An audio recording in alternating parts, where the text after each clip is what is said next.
Kita ada berapa orang?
Ladies and gentlemen, good afternoon, and a heartfelt welcome to all esteemed guests to the launch of our book, Those Not Left Behind. As we gather here in the blessed month of Ramadan, a time for reflection and generosity, we extend our warmest wishes to all observing the sacred month.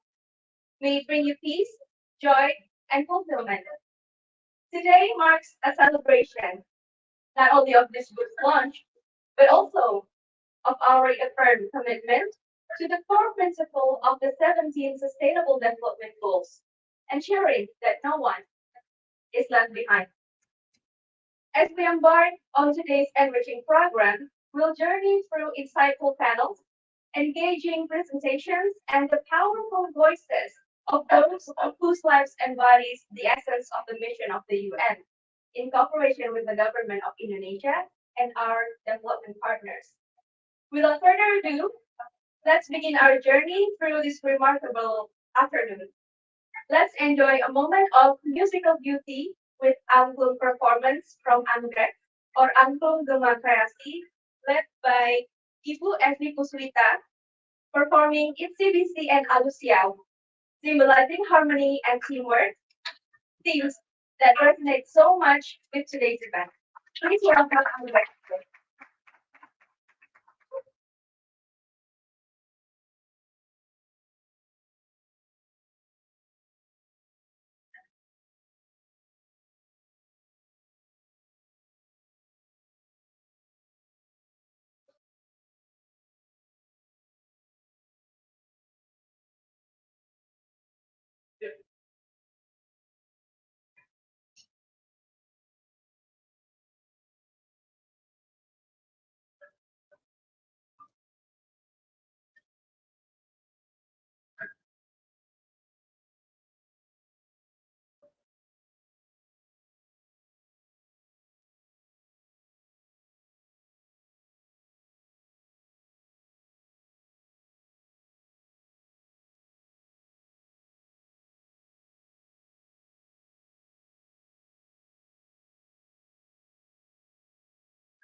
Tell the people what you want.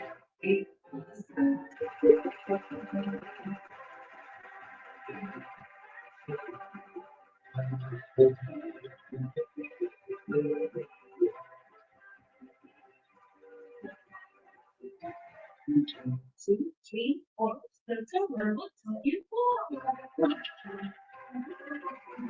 She's a pretty girl. Two,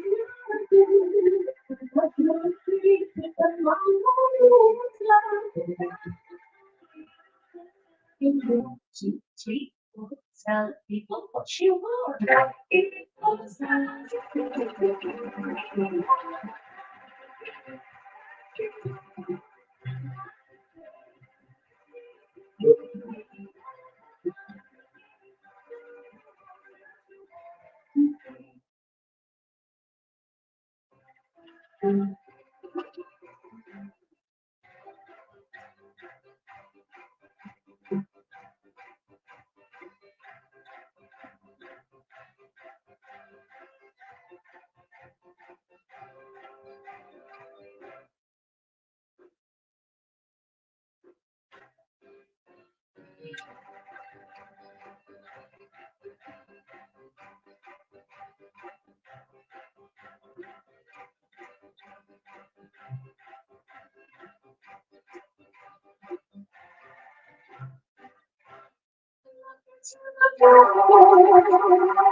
What a wonderful performance. And now I want to invite Ibu Valerie to the stage to present our token of appreciation to Anggrek Group for their excellent performance today. And we will also take picture.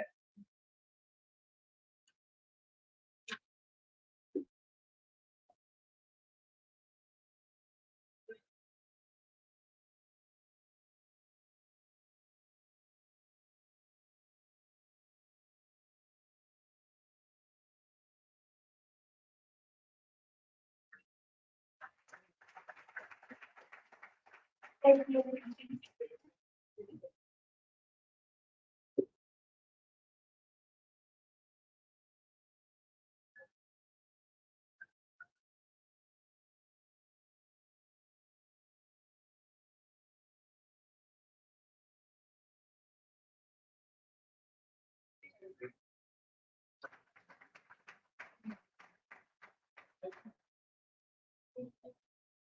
You can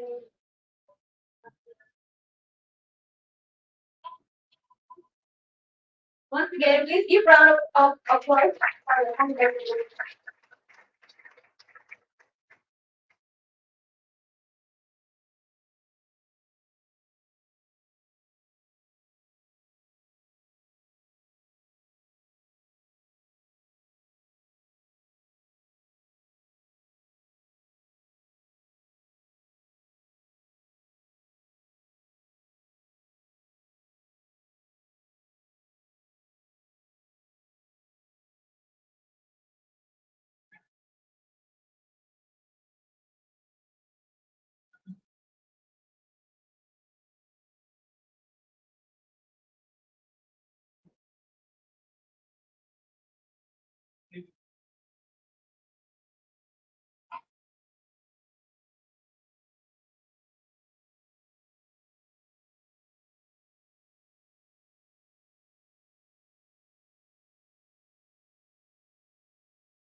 Okay, let's go with the next session.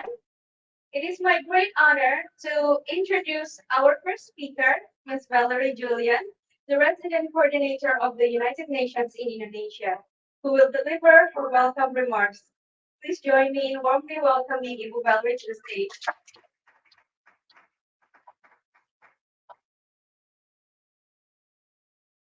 Good afternoon. Selamat young or sorry, I don't know. It's very fast. So it can be sorry already. Sorry.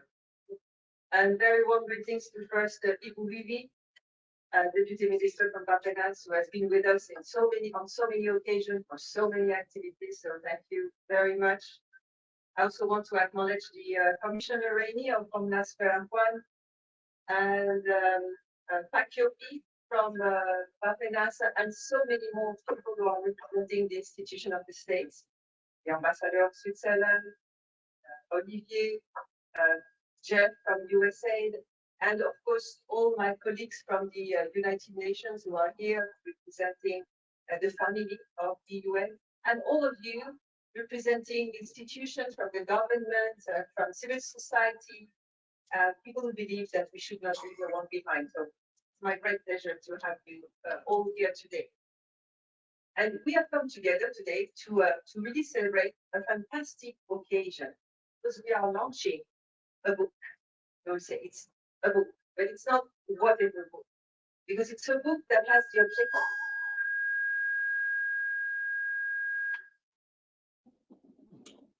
It's a book that has the objective to really show the impact of the work of the UN in Indonesia and how it can transform the life of people who were otherwise left behind. And it's a work that we have done as United Nations with the government. All our endeavors have been with the government of Indonesia. And we just thought that instead of telling you, this thing is not standing very still. Instead of telling you, we do this, we do that, we thought it was much better to have the voices of 22 individuals who could testify and explain how the work that we have done with them, for them, has transformed their situation, often a situation of poverty or marginalization, a difficulty they have in life. And this has been done through all the different projects that the different UN agencies in Indonesia have undertaken. And the reason is that we have at the core of what we do the principle of leaving no one behind. This is really what is at the heart of the Sustainable Development Goals. And this is what we, UN team in Indonesia, have taken as our motto, as our objective, as the main motivation in everything we do. Because as a matter of fact, and what we have said all along, no development can be sustainable if it only benefits a few. Some people are left behind. This is not development. I often say it's not development, it's privilege, when only a few benefit from it. But in order to make sure that development is sustainable, that's why we need to make sure that everybody benefits from that. This is what strengthens the overall society and the structure of a country. And actually, as per the latest data that have been released by BPS, the Bureau of Statistics, the gap between the rich and the poor has actually increased in Indonesia over the last 5 years. So it means that we definitely need to work on those people who are actually left behind, who are actually on the lowest part of the development. Because if we don't pay attention, that gap can widen. And the objective that we have now is to make sure that it will not widen. So this approach of leaving no one behind is actually in everything we do. The UN team, first, you have to know, has taken a vow, a pledge, to make sure that no one would be left behind, and that in whatever we do, program activity, would always focus on those people. But also we have a cooperation framework, which is our main strategy, that also is focusing on the people who are left behind and what we can do for them. So in our monitoring, we look exactly at those groups that are left behind, and we try to make sure that everything we do addresses their needs. So we do all these efforts. But as a matter of fact, what is sure is that despite all that, it is not easy to track down the work that we do for the people who are left behind. It's not easy to identify all the time who is left behind. I mean, and what is after that the impact that we have on their lives. And that's why we thought, in addition to the monitoring, evaluation, and all the work that we do usually, let's hear from them. And then we decided to go and collect those views those testimonies and hear from them directly, because I think it's the best way to really measure our work. We have plenty of indicators, but the best indicator is, of course, the people themselves and what they can say about their work. And I must say, of course, we are happy to say that we have had an impact. It's not only those 22 people, many more, but we could see that our work has an impact on their life. Our work has contributed to them being better. And this has sometimes been directly helping people, but sometimes it has been indirectly through the work that we do on policy, for instance, or on the framework of law, or on capacitation of entities that are going to respond to the needs of the people who are left behind. But you see, through all what I've said so far, there is something that is really central, the people. So it means we really focus on them. And when I say the people, I'm talking about everybody, from the children who have special needs, for instance, and should be informed about the number of issues, about small farmers who went from, just subsistence farming to a situation that is much more comfortable now. I'm talking about people in the very far away islands where there hardly are a lot of connection and that they can change their life. And that's through the addressing the needs of those people that we know that we can make a progress. And this is the focus of the United Nations. In whatever we do, this is our focus. But the fact is that although we are happy and this book shows positive results, we just don't rest on our laurels, because we know that there are still so many things to do and so many groups that still need attention and assistance. But in order to do so, we need to know, as I say, who the people are. So some of you may know already that last year we launched a study, Leave No One Behind study, that we actually launched together with Barbenas, in which we were trying to really identify who is left behind in Indonesia. So there was a work that was done by 2 Indonesian researchers to really identify who are the people left behind. So this has helped us really identify a number of groups that we have integrated into our work plan. And it means that now we focus on those groups. But then we decided to go further into that approach. And then we started a second study on people left behind. And this second study has actually been narrowing down the focus on some of the groups that have been identified. And it is actually the people with disability in remote areas. So combining the 2 factors of disability and remote location. And we have tried with this study to really identify the systemic barriers to their development, the barriers to their going onto the avenue of development. What prevents them from accessing what is otherwise a development in the country? So we aim at analyzing the root causes of their being left behind. And there are numerous root causes. And we also decided to do this work going really deep. And you will have a presentation of the study, so I'm not going to say more. The researcher is here to tell you all the details of that, but it's really a very innovative study. I have to say that so far, no such studies have been done in Indonesia. And I also can say that even among all the teams working around the world, the type of study we have done here in Indonesia is also a first in other countries. So I really look forward for you to listening to the results of this, looking at our book, and I hope that you will really feel the same urge that we have in the team to really address the needs of those people. But now, as I'm finishing my remarks, I'm not going to keep you too long. I just want to add a more personal note. Some of you may know that I will be leaving Indonesia at the end of this month. So it's a matter of 10 days now. I will be leaving.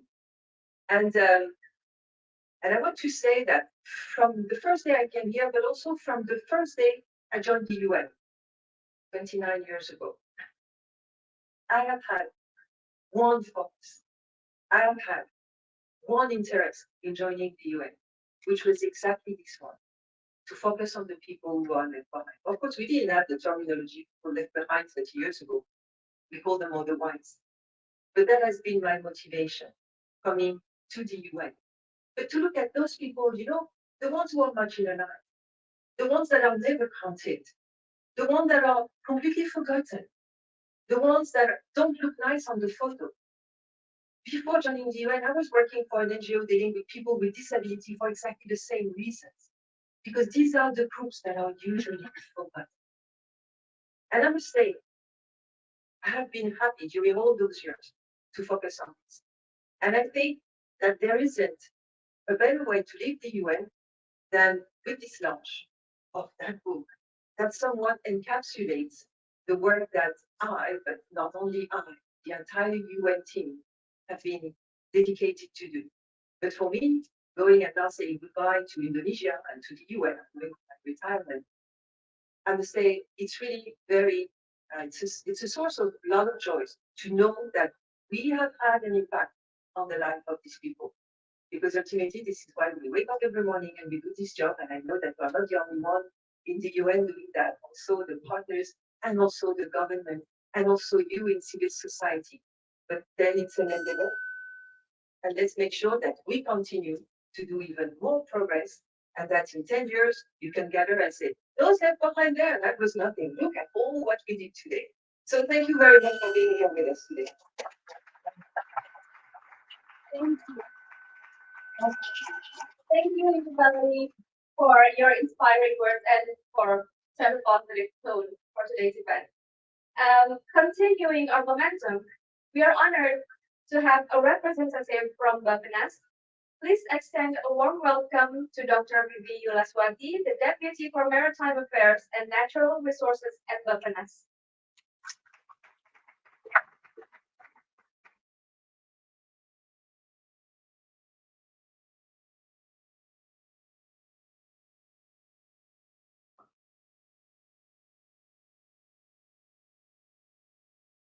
Very good afternoon. Assalamualaikum warahmatullahi wabarakatuh. Ibu Kali, Excellencies, ladies and gentlemen, in 2015, member states of UN decided to pursue a 15 years agenda to change the world for the better. The states agreed to use all their resources, institutions, and efforts to improve our lives and the humanity, and a remarkable hallmarks between the 15 years agenda is the ambition to leave no one left behind. And this one, no one left behind, is about 3 strategies: to reduce the poverty, to stop the discriminations, and to reach the farthest behind. Valerie already mentioned about that. To implement is not always easy. In the midst of the COVID-19 pandemic, we know that the most difficult one is how to save the most dying first from the COVID. Despite they live in Jakarta or other urban areas, because the furthest behind was actually saved from the COVID. After COVID, we are now all taking care of the impact from change. As energy as the biggest emitter sectors, we are discussing more now on the energy transitions. And it's not only about the green transitions, but we have to talk also about the just transitions. For Indonesia, again, it's not easy because the most or the coal producer areas are in the west side of the country, while the potential for the new or the renewable energy are on the Eastern part. So should we move the people who already engaged with the coal industries for a long time to the east? It's not the way. It's not the way we work. So ensuring no one left behind, we learn. I mean, at least my personal learning curve tell that one is not always about people, but we have to take care about the islands, villages, or even countries. In the climate change, we are talking about working together among regions, among countries, because we live in a one planet. And it's not only about ourselves that live in this era. We are talking about intergenerational. We're really talking about impact. And I think we have to celebrate this book. I haven't seen the book, all the picture book, but from the picture that I saw I passed the call, I think it's about a reminder to all of us that this book also a reminder for us to talk or to build a resilience to face the future, because the future I see a shock or any chance of disaster or event that might be much more heavier than we faced during the conflict. So I congratulate to the UN for all the works, not only for the book, but this is about the proof that we care and we work with them to create a resilience to face a better life, not only about 2030, but of course beyond, because we are talking about the next generations. So again, thank you very much for all the hard work of the UN. I couldn't say one by one, but many of them are familiar faces. For Indonesia, we do hope that our effort to see the Indonesian that are more sustainable is continue. Really appreciate for all the work together for all of you. And again, thank you very much for inviting me in very precious moment. Thank you very much. Wassalamualaikum warahmatullahi wabarakatuh. Thank you, Yukiki, for your remarks and for highlighting the importance of our collective effort. And now, ladies and gentlemen, the moment we've all been eagerly anticipating, the launch of Those Not Left Behind. Let's experience through together the unveiling of a narrative poised to enrich our perspectives and actions towards inclusive development. The stories spanning from the western provinces of North Sumatra, Riau, and Lampung, via Jakarta and Yogyakarta, Eastern Nusa Tenggara, Kalimantan, and Sulawesi, all the way to Papua. I invite Ibu Valerie and Ibu Vivi back to the stage. As the virtual curtain appears on the screen, please stand on both sides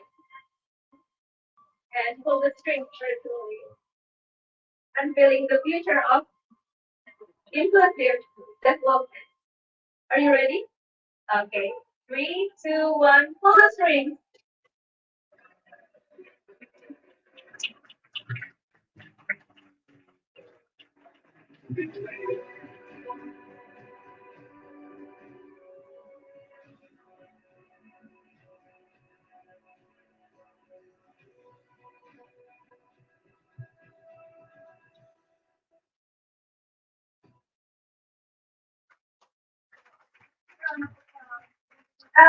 Next, people, can you stay here first? We will take pictures. Yeah, we can take picture now. Okay, the media, you can also take pictures from here.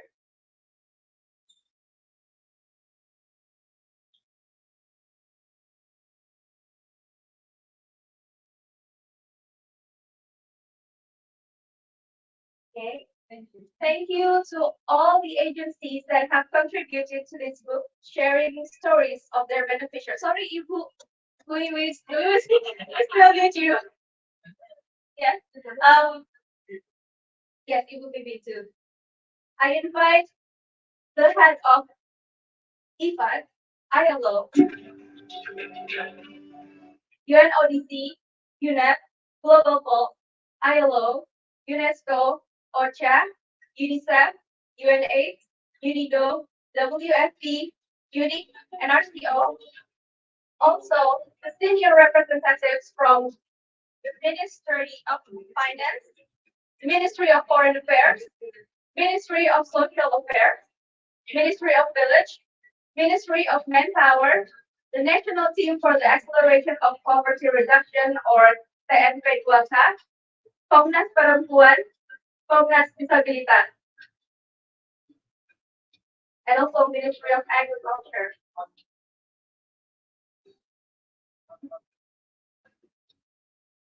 We'll take a group photo together with the book.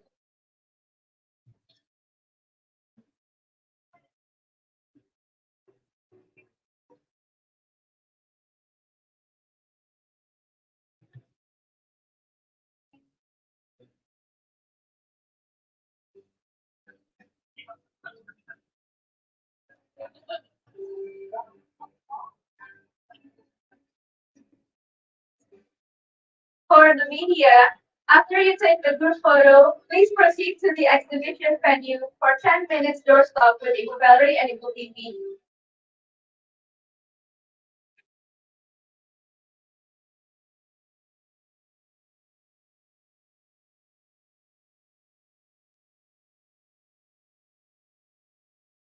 Sekali lagi untuk media, setelah ini ada doorstop 10 menit dengan Ibu Valerie dan Ibu Bibi di area exhibition.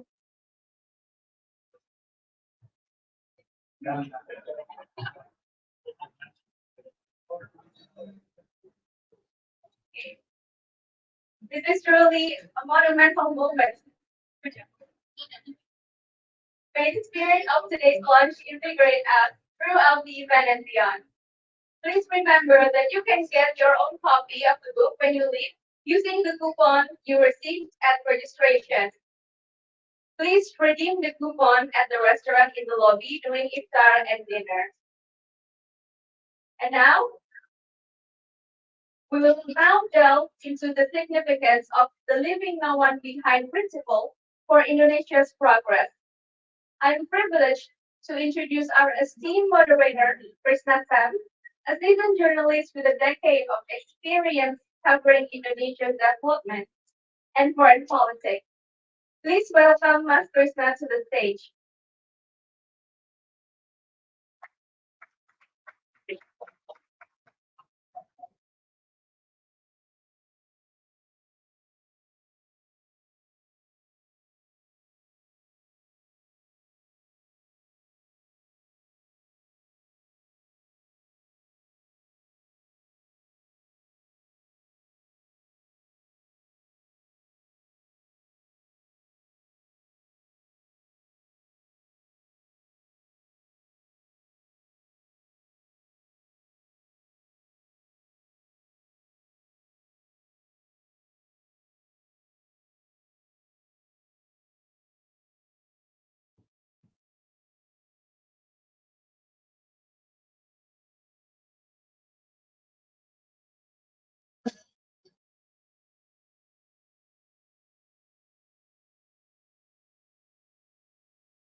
Thank you very much, Medina. Good evening. Selamat sore, ladies and gentlemen, Your Excellencies, and honored guests My name is Krishna Sam. I'll be your moderator for a series of panels today to mark the launch of the Those Not Left Behind book, which will offer or is offering a glimpse into the beneficiaries and the programs supported by the UN and conducted by the Indonesian government as well to benefit those who are left behind or marginalized. Now, first of all, leave no one behind. It's of course a very important and transformative part of the UN's 2030 agenda for sustainable development and SDGs. It represents the firm commitment of all UN member states to eradicate poverty, inequality, discrimination, and inclusion. Now, the first panel discussion for this afternoon is titled The Importance of Leave No One Behind for Indonesia's Development. As I mentioned, LNOB, or Leave No One Behind, is very important, not just for many countries around the world, but of course, including Indonesia, and its inclusive development, as you will see in the book as well, has been a foundation behind the efforts to address many issues and empowering people. Now, first of all, I want to ask the panelists one by one individually to come onto the stage. After I ask the panelists to come on the stage, I will then give a brief background on their past experience. So first of all, I want to ask Ms. Maniza Zaman of the UNICEF representative in Indonesia to come on the stage, please. Please give a round of applause for her.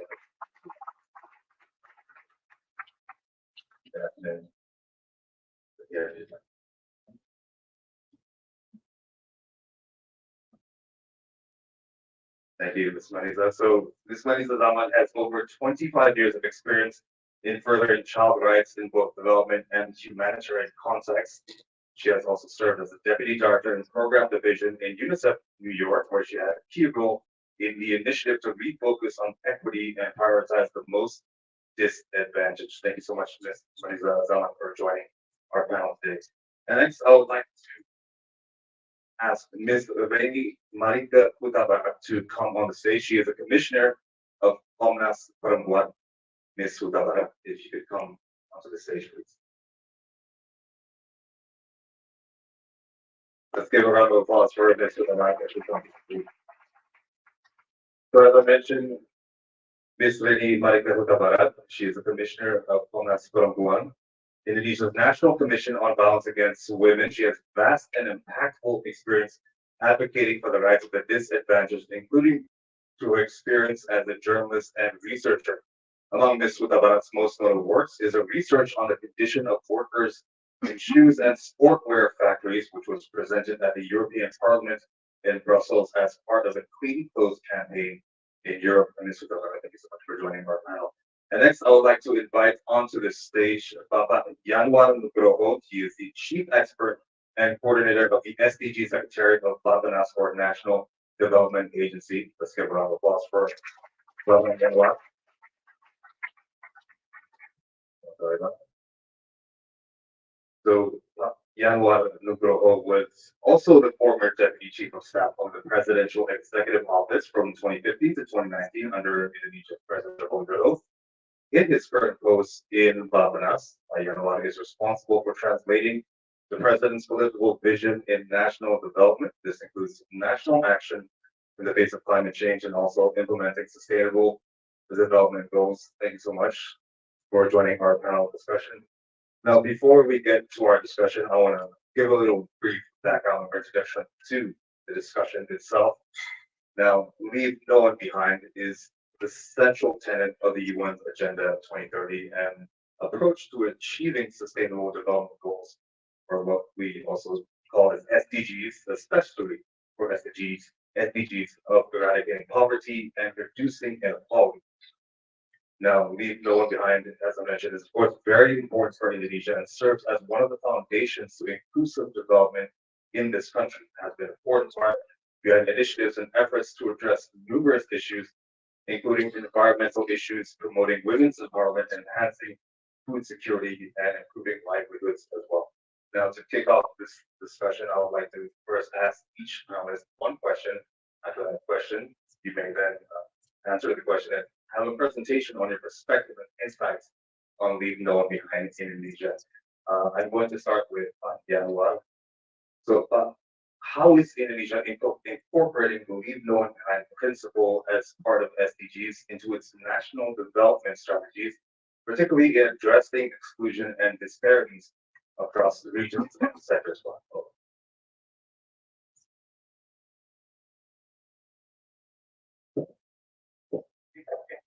Thank you very much. Firstly, let me congratulate the UN for the launch of the book. Well, the question about leaving one behind always starts with who those are left behind, and that actually takes us to the core when we talk about development planning. Is how we can identify, how we can recognize, how we can acknowledge them. Here, I think one crucial aspect is data. So I welcome all efforts to make sure that when we claim that no one left behind, we can really substantiate that claim. So first, it is about data. We need to make sure that they are not left in our effort in identifying and not only about numbers, but to take business on that system. Numbers, how to incorporate this into national development. One, the SDGs target are mainstream. At the national level, it is mainstream in the so-called RPGMN. For those who don't speak Bahasa Indonesia, it is basically midterm national development plan. So 5 years plan. So every term of the government, they will have their midterm development plan. So for example, we are having new administration starting from October this year. So there will be the new national development midterm development planning starting from next year 2025 to 2020.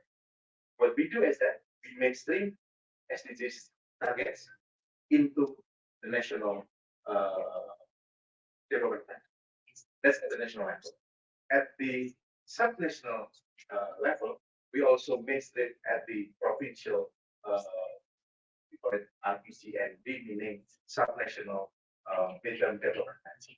So with this kind of cascading, we know that what we target at the national level is translated into subnational.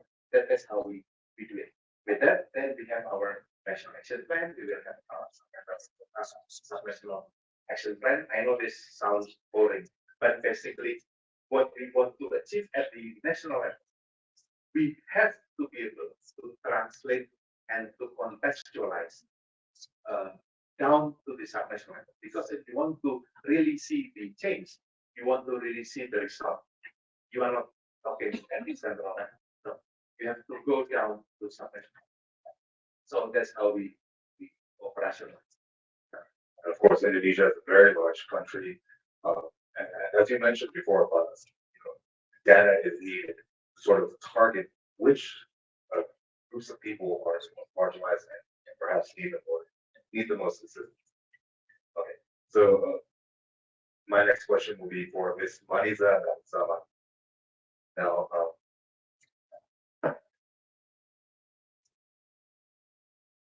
so Ms. Maniza, I want to ask you, taking into account the findings, why is leave no one behind important in an upper middle income country like Indonesia?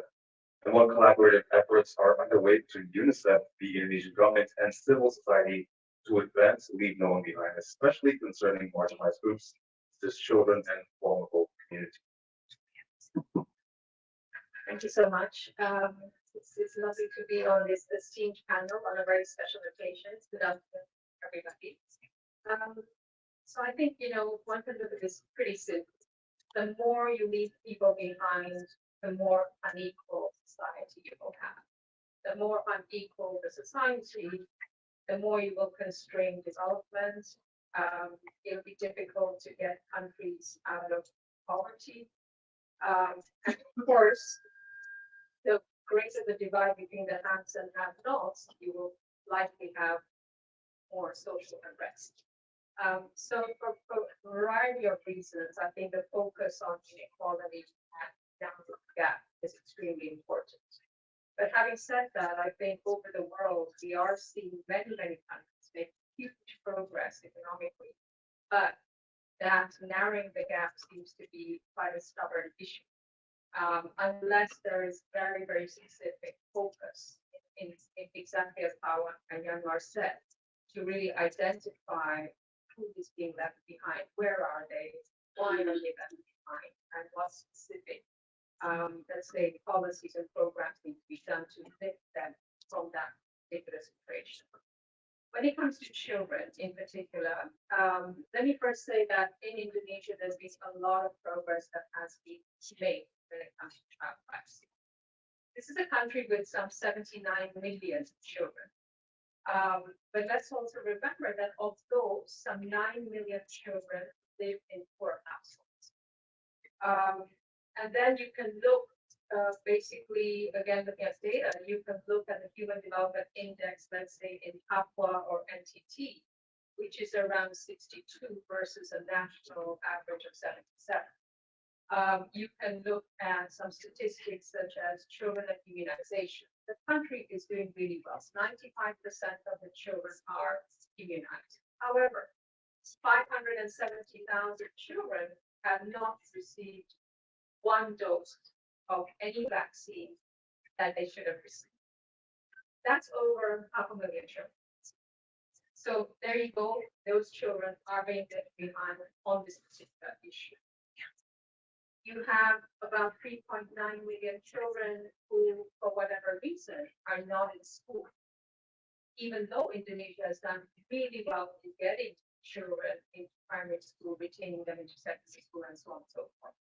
And of those, 36% are children with disabilities. So you can see again, the marginalization that's happening. So as Yanmar said as well, I think one of the things that we do with the government is really ensure visibility of those children that are being left behind. Recently, we launched a landscape analysis on the experience of children with disabilities in Indonesia, the first time ever. So we're able to really see who they are, where they are, and why they are in the situation that they're in. And that will help us to move forward with the right programs and policies. We do that across a whole series of areas we work in: water, sanitation, nutrition, health. Just first and foremost, getting the data and evidence. I think the second way that we're supporting the government is what we would call system strengthening. Really working hand in hand with the government at the national level, the provincial level, and the district level to support them to ensure that their systems, the education system, the water sanitation system, the health system, is actually able to serve the needs of those children who are being left behind. And later I'll give you some very concrete examples. And the third area and the way that we work with the government is in terms of voice, agency, and participation.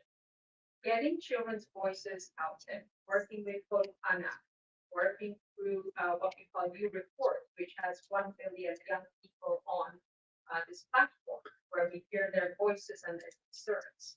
So working at different levels with the government, I would say also in particular with the provincial governments, because UNICEF's programs, as with many of the UN agencies, are really focused in those geographies where we see the most implications for children.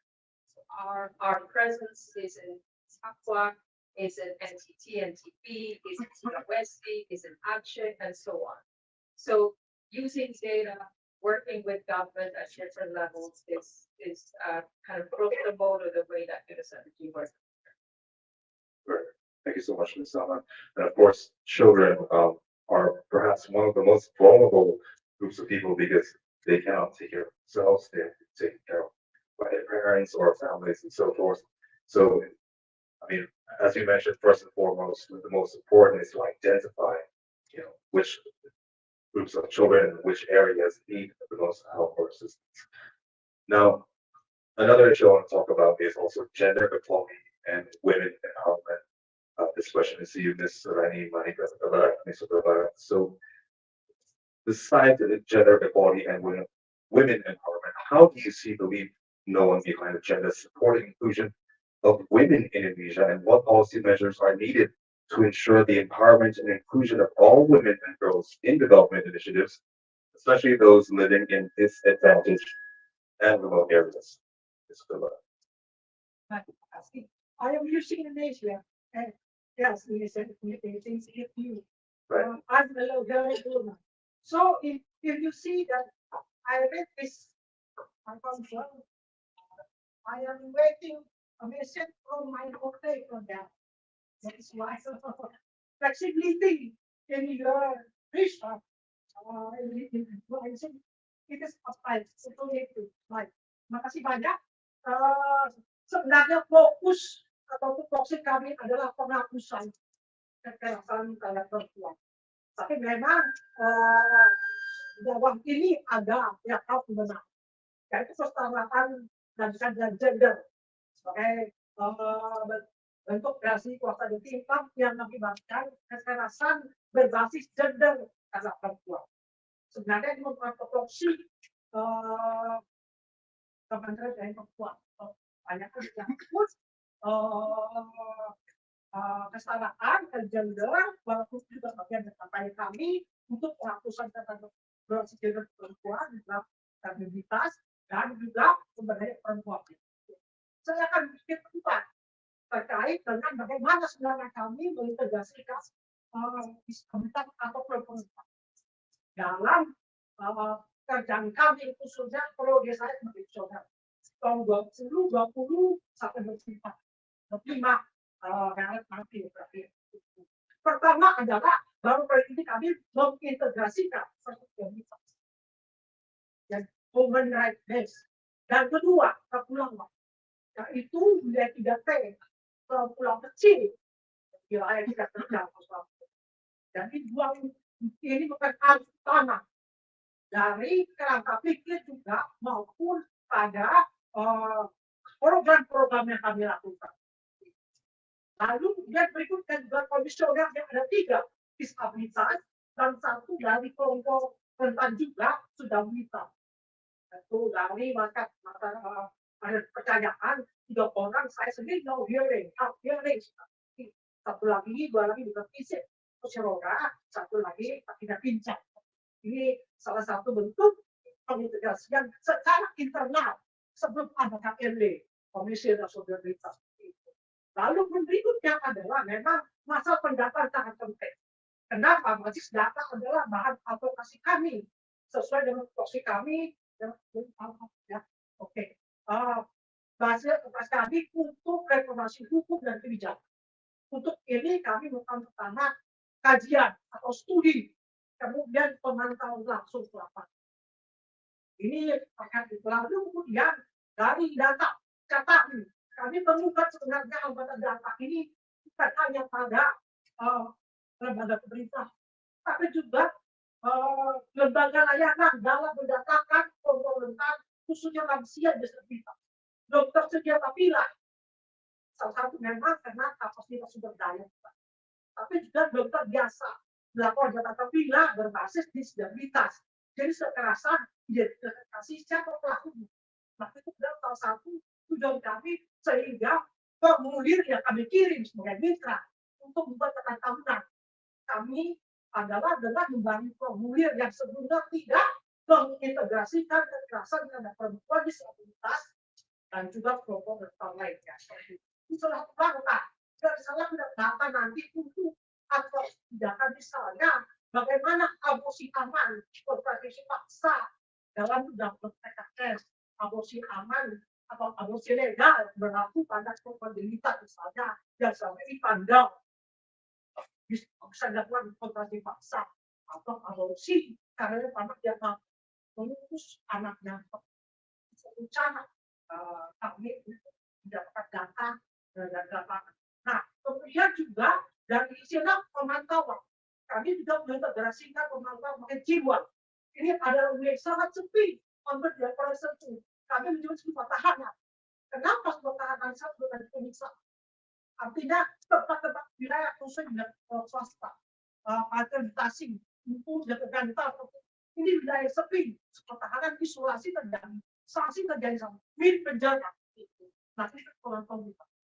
Yang seperti ini untuk mendapatkan gambaran bagaimana sebenarnya perlindungan satwa dunia pada tempat-tempat serupa tahanan seperti ini. Resort lain seperti ini. Itu yang berikutnya. Lalu berikutnya adalah melakukan juga dengan melakukan pelaporan internasional secara logik, baik universal contributing atau konferensi sipol, CRPD, itu baru menegaskan disabilitas kebutuhan mereka, khususnya pada aspek kekerasan seksual. Lalu kemudian ini akan kami gabung lagi dengan perspektif awal. Kenapa? Pada wilayah seperti kami kalian tadi, memang terbanyak pada lapis, khususnya wilayah kepulauan, di mana kita dasar tidak tersedia. Terjadi kekerasan seksual pada dunia kemana melapor, karena tidak tersedia layanan pendampingan terdekat. Lalu ponsel sudah dipegang oleh keluarga, tidak ada koneksi internet labil, lalu transportasi publiknya, bantuan tidak selalu tersedia, otomatis di rumah. Ini penting diintegrasikan wilayah kelompok rentan dengan wilayah rentan juga kecil. Nah itu kepulauan dan wilayah 3T. Ini bagian dari kami advokasi untuk penguatan kemajuan hak korban kekerasan seksual. Ada laporan-laporan yang sudah kami masukkan ke ini. Baru melakukan advokasi buat Bapak Arah pada level regional. Lalu kemudian pada level nasional dan kemudian pada level internasional sesuai dengan komunitas di YouTube dia dari mekanisme kampus. Ini saya kira cerita kami sedikit tentang bagaimana sebenarnya untuk menjangkau kelompok rentan, khususnya sesuai dengan tupoksi kami adalah pertama advokasi hukum dan kebijakan yang berintegritas. Maksud. Terima kasih banyak. Dan mungkin ini adalah poin yang sama. This is sort of a similar point that's been made by all three panelists, is that there is a need to find out first, what is going on in the field for the most disadvantaged. And then, as Ms. Kutabarat mentioned as well, it's also not just about finding out the most disadvantaged people, but the most disadvantaged areas. Because of that, of course, the areas and the infrastructure and so forth, that also, of course, has a bearing on their sort of situation as well, livelihood and so forth. So, I guess we'll start our discussion panel now. And Before that, can I Sure. say something? I think in addition to those mainstreaming SDGs and localizing or contextualizing at the national and international level, I think as the other two panelists just mentioned, I think there are also a number of efforts of the government, I think, that probably worth mentioning here. One is the empower. So the empowerment of vulnerable groups. That's important. That's fine. I agree with you, both of you. Second, it is how we reform our social protection scheme. So we have our, I would say, conventional right now. I think we are moving to more adaptive social protection because people, especially those who are vulnerable and those who are left behind, are usually that's it. And the last one, probably when we invest in infrastructure and connectivity, we need to bear in mind that in Indonesia, context like Indonesia, the geographical disparities is dense, and that's, I think, the importance of building infrastructure, but putting in mind how we bridge this disparity. And last but not least is public participation. I think often those who are marginalized, those who are vulnerable, are not represented when we talk about. I don't know what people mentioned when she mentioned about policy advocacy. That's what came to my mind. Yes, I think very seldom or very rarely people who are vulnerable are really represented. Those who are voiceless, we need to bring their voice into the decision making. Thank you so much, Vaibhav. Maybe I can kind of bridge that to a question. to miss about representation. Because as Fayela mentioned, marginalized, they're often not properly represented. And of course, I think this could be, a bigger problem for children as well, because, they may not be able to represent themselves. So, I mean, with the leave no one behind principle in mind, how does the UN or maybe UNICEF also kind of tackle that issue of representation, and then from the vulnerable groups like children, and then to find solutions to kind of system as well? Thank you. I think I can take this a couple of ways. So first of all, one of the things that UNICEF globally really works on is meaningful child participation.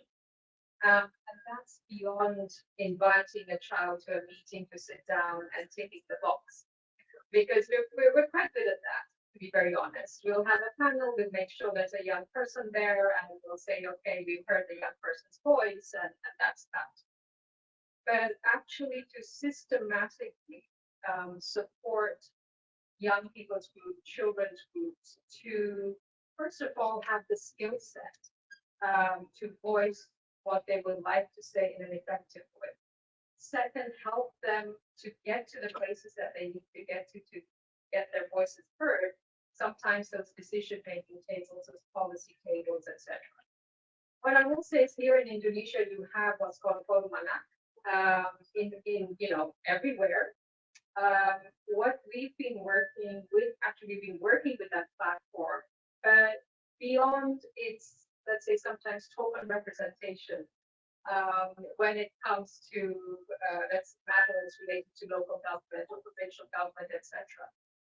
There are places in the country where we really see, working with these groups, really see them sit at the table, have the conversations, insist on certain issues which are important for children, be part of that implementation plan and monitoring plan as well. It can be done, but it's a journey.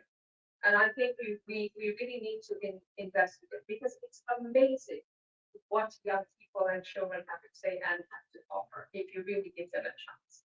I'll give you a second example, which is related to the COP27 and so on and so forth. Again, working with a group of Mitra Muda, which is a network of youth organizations, we were really able to get young people to accompany the Indonesian delegation to COP27, 27, where they had a voice, but not just where they had a voice, they came back and they're part of, again, the action plan and the follow-up plan. So I think there are ways, and I suspect there are different agencies that also do that. We also have innovation, let's say, challenges, whereby we put out a social program, and then we really get the young people and children to come up with their solutions and connect them to businesses, which can then help them take this to the next level. So there are many different ways that we are actually working with the children of the country to really lend their voices to issues that impact them. I'll say one other thing, which is about children, but let's say with persons living with disabilities. Let me give you a concrete example. We have worked with the government to have guidelines to have standards for water sanitation facilities in health centers. Now, those facilities, A, need to be gender disaggregated, B, need to be, let's say, disability friendly, so people with disabilities can use them.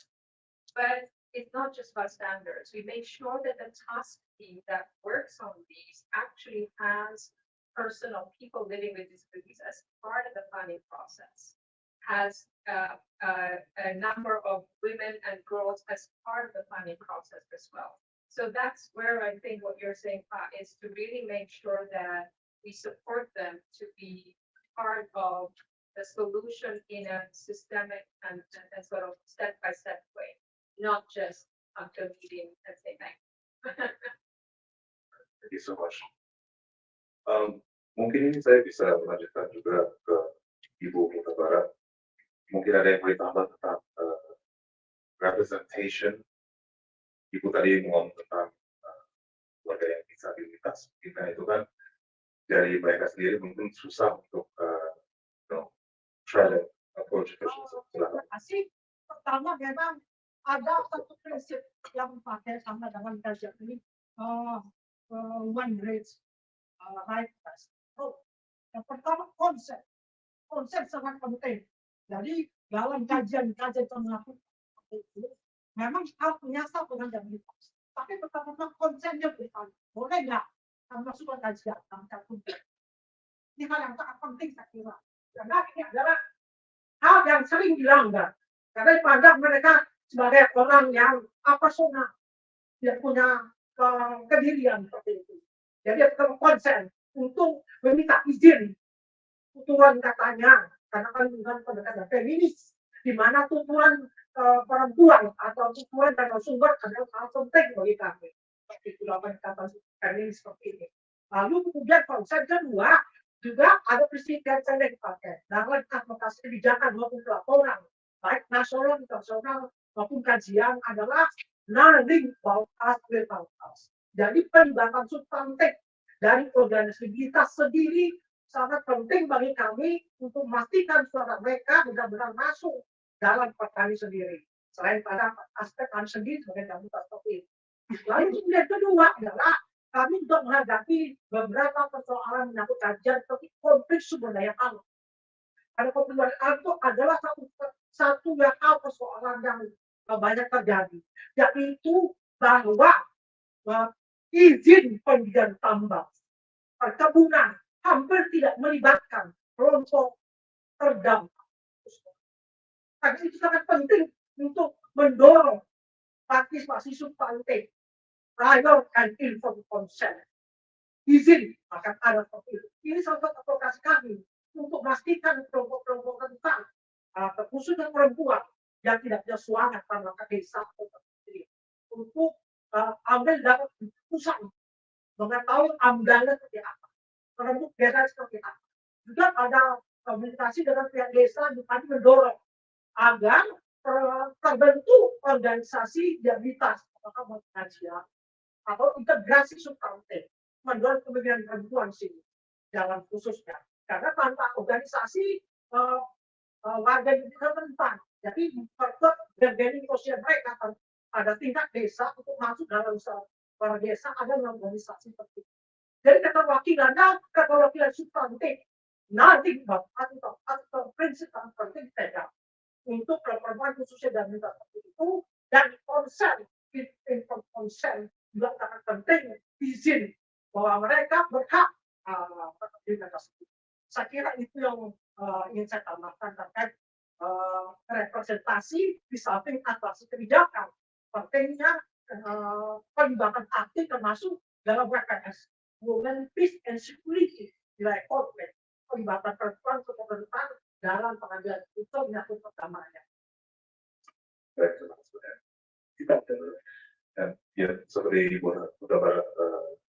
as you mentioned, of course, the voice of the marginalized, it's not easy for them to speak up.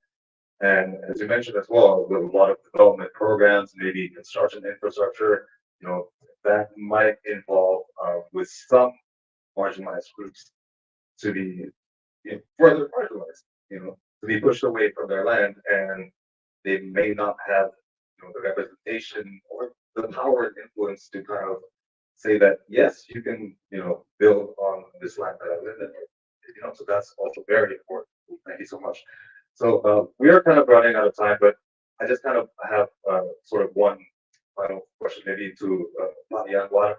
I kind of want to ask this maybe from a layman's position, but I think this is also important maybe for the public to understand as well. So the leave no one behind principle is of course very important, as we all mentioned here. It's about finding the data and then which groups are most marginalized, which areas. But maybe I just want to find out about how it kind of works between the UN and the government in Bangladesh. So after with this leave no one behind principle in mind, finding the data, and then how does that kind of go into kind of policy making, into helping the marginalized, how that process works, and maybe the prioritizing, which groups should be, because obviously we're always going to talk about a budget, right? So, I mean, sorry to say that way, but how do you prioritize the different groups, and how does that process work? The cooperation between government, Bapanas, and the UN. So you want to know more particularly on the collaboration process? Right, and the process itself from the regional of the Thank you, thank you. I think it's on the one hand it's quite straightforward, the collaboration, but again, the devil is always in the detail, right? So for us, at the moment when we, especially when we undertake this SDGs, UN has been instrumental. UN has been a very strategic partner for us in the government. If I'm allowed to match sort of the strategic stakeholders, sure. It's not only the UN, but we also together with CSO, civil society organizations. We also work with other development funds. We work with media. We work with academics. So basically, Golden 70 partnership is really key when we talk about collaboration. And I think often we see policy making is only seen often from the governments and policy perspective, rather than from the partnership perspective. Actually, this is the key when you want to operationalize something like in this talk, leaving no one behind. Because first, we need to realize that the perspective of the government is limited. That's a fact. You cannot rely on the government alone for many aspects that's going on in your life. The world has become more complex, and if you rely only on the government, that's your own mistake. That's your fault. Right? This is where the government should realize that they need other actors. Although government is responsible in policy making process, but the policy making should be informed by other, let's say, partners. And this is where the role of the UN, the media, other stakeholders. So, if you ask me how has it been going so far, I think it's very good, excellent. The collaboration with the UN, we got inputs, but also not just with the UN. I would say I'm happy to be part of Bapanas, in which I think one of the ministries who are very open and welcome when you talk about public participation, public consultation. We talk a lot with people from different backgrounds, from different organizations. Whenever there are regulations being cooked, say we talk to different group of people. And I think this kind of practice should not only stop in governance, but it needs to also be, across the government. I know that what Ibu Manisa mentioned, for example, just you are invited just because you are in the invitation list, right? And then tick box that well, we have informed you and we have done our public consultation, but actually there's no meaningful things. Yeah. So I think meaningful public participation is key. Meaningful engagement is key. Again, I would mention what Ibu mentioned earlier. I will borrow the term when we talk about policy advocacy. I think when we talk about no one behind. Yeah. I would put policy advocacy as one of priority. Then second, in implementation, make sure that the people as engagement is key. Okay, I believe we have time. So, yeah, could we have one question from the audience? Yes. Okay. So we have just enough time to get a question from the audience, perhaps, that would like to ask the panelists. Sure.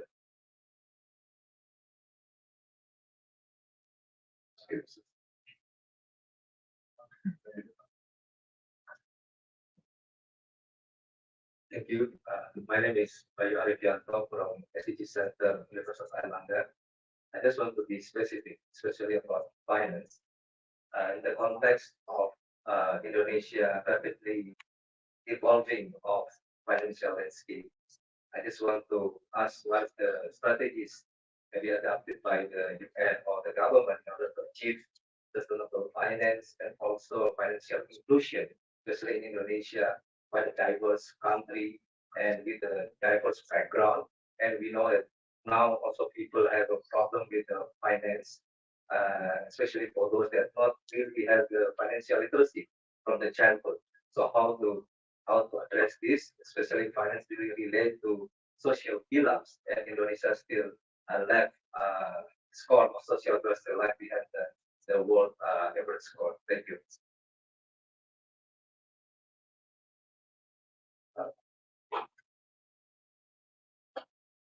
That's good review. Okay. Yeah, let me get started and then maybe Marisa you want to add. Terima kasih Pak Bayu. Yes, financing is one of the biggest issue at the moment when we talk about development. So development financing basically, and if I'm not mistaken, based on our last SDGs program, we estimate that the financing gap for SDGs in Indonesia is more than or around 27,000 billion rupiah, meaning in US dollars, it's around 1.7 billion US dollar. That's the gap in SDGs financing, right? So far there have been attempts at so-called innovative financing. So starting from impact investment, blended financing, so basically mobilizing resources, not only from the public, from the government, but also from non-government, especially private sectors. What happens is that at the demand side, there are plenty of things that need financing, but they do not know where, when, how to find resources. On the other hand, in the supply side, there are people with resources, there are resources basically, but they do not know which part that needs financing. So with Ibu Vivi's, I wouldn't say blessing, but support, it will be support. In our National Secretary for SDGs, we are now developing the so-called financing hub. It is basically operationalization of what we and UNDP started, I think, 2018, INF, Integrated National Financing Framework. Basically, we bring together the demand and the supply with in that hub. Because as you mentioned, often in the demand sides, again, we talk about leaving no one behind. Often those who are marginalized, those who are not registered, they are actually the one who needs the most, but they are not there. So this is why we want to promote this our financing hub more, but also looking together with communities, with CSOs to help us identify those who are in it, but also now link with them who have the resources. So I would invite you and everyone in the room who are interested to discuss with us. We have our financing hub specialist working on that.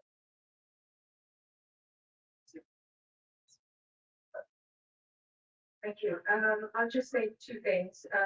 One is, Pat has already mentioned one UN agency's contribution, but we also have with 4 UN agencies coming together a joint program, what we call it, on innovative financing, particularly also helping launch SDG bonds and other types of bonds, which really are looking at some of those social sectors where the financing gaps are the greatest. So for more information, President Coordinator's Office would be a good place, but also, of course, a sister agency, UNDP, who is leading on this with 3 other agencies.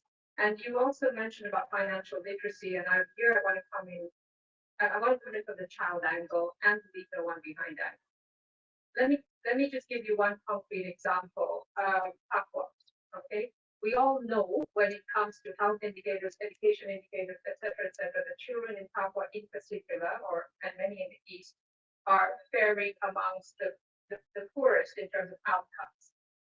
But And I wanted to say this as my final point, but I want to say this because there is a lot of hope and a lot of potential. Why do I say this? Because we, together with the government and local government in particular, and other partners, civil society, and customary leaders, because you have to know who to partner with, depending on where you are. We've been working on an early grade literacy program. Okay, so these children are 5 to 6 year olds. 3 years ago, when we started, when you give them something to read, 17% of them could read what they were supposed to read. 1-7. 3 years later, reading comprehension has gone up to 52%. A 35% increase in a place where people sometimes think it can't be done. It's too difficult. So I have lots of other data from these kinds of programs, which show that it can be done. But you need to understand the lives of those people and those children, and really work with the local communities and local knowledge to see how do you boost these kinds of things. So yes, there may be a small population, the population of students in Indonesia, but we need a special focus on those being left behind, so they too can come up on the literacy ladder. They too can make use of the digitalization that's happening in this world. So I have a lot of hope if we're all able to focus on this, on the later one. Thanks so much, Ms. Amas. So I believe we have run out of time, but so sorry.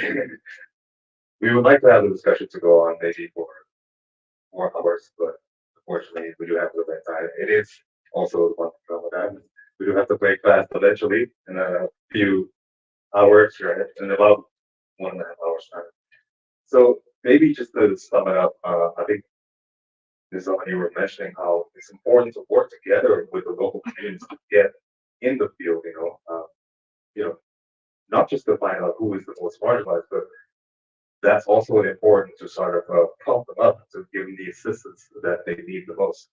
So maybe first of all, as we have all been mentioning, even in your first statements, first thing is of course the data, right? To find out, to really go in the field and have a sort of process where we kind of find out who is the most marginalized, and then of course to work together with them closely, to give the assistance that they need and to kind of find out, their characteristics and maybe, the different kind of assistance that they need, and also, and lastly, the representation is also important because the marginalized maybe they do not have the power or influence, consent, as you mentioned, is also an issue among the marginalized. So yes, that wraps it up for the first panel discussion we have today on Leave No One Behind. Unfortunately, we had run out of time. Maybe I'll bring it back to you. Okay. Okay, so we have a discussion with Danny. Okay, right. Okay, so once again, give a round of applause for our team. Everyone. Thank you so much.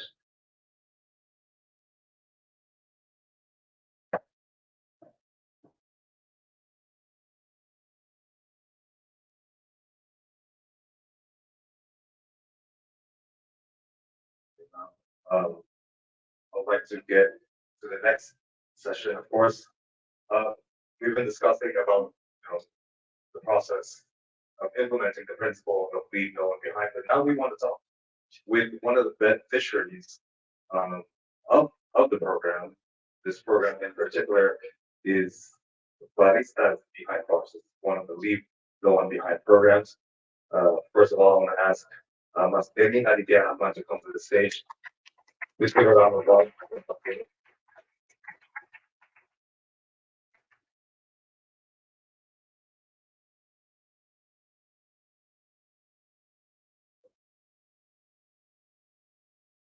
So I believe my family story is included in the Leave No One Behind book, and it's one of the programs, the UN supported programs for the government. Well, first of all, I want to talk about the program itself. Baristas Behind Bars, which is aimed at helping prisoners reintegrate back into society after serving time. Now, I'm going to give a little introduction on what the neighborhood maybe you can also afterwards. Benny Hadidaraman is one of the beneficiaries of the Baristas Behind Bars program. He was one of the 200 inmates in the Tangerang Class 2A correctional facility, but he is also among the 35,000 inmates across Indonesia to take part in vocational training, whether it's farming, people printing, textiles, or even becoming a coffee barista. Benny, you joined in training to become a barista, so I'm going to ask him a few questions about his involvement in the program. Benny, kita switch ke bahasa Indonesia. Terima kasih sebelumnya, Mas Benny. Mungkin sebelumnya bisa dijelaskan perjalanannya belum menjadi narapidana dan sehingga mengikuti program pelatihan untuk jadi barista. Jelaskan dulu perjalanannya mungkin ya dari awal dan mohon maaf mungkin bisa juga jelaskan latar belakang Mas Benny di mana jadi narapidana namun dan akhirnya sukses juga. Assalamualaikum warahmatullahi wabarakatuh. Sore Ibu Bapak sekalian, kenalkan nama saya Keikutsertaan Anda. Saya salah satu perwakilan dari lapas Kebudan. Awal saya mengikuti pelatihan tersebut di lapas pemuda itu, sebelum saya ikut pelatihan tersebut, saya tinggal di blok pesantren. Yang kegiatannya itu ngaji, sholat. Setelah saya berjalan 1 tahun setengah, saya diajak untuk ikut pelatihan barista tersebut. Dan akhirnya karena basic saya memang di luar sebagai barista, makanya saya ikut pelatihan barista tersebut. Ya dibilang senang, senang sih. Dan nggak nyangka aja setelah lapas gitu ada kedai kopi dan ada pelatihan barista tersebut. Setelah saya mengikuti pelatihan barista tersebut, saya bisa bersosialisasi dengan penghuni lapas yang lainnya.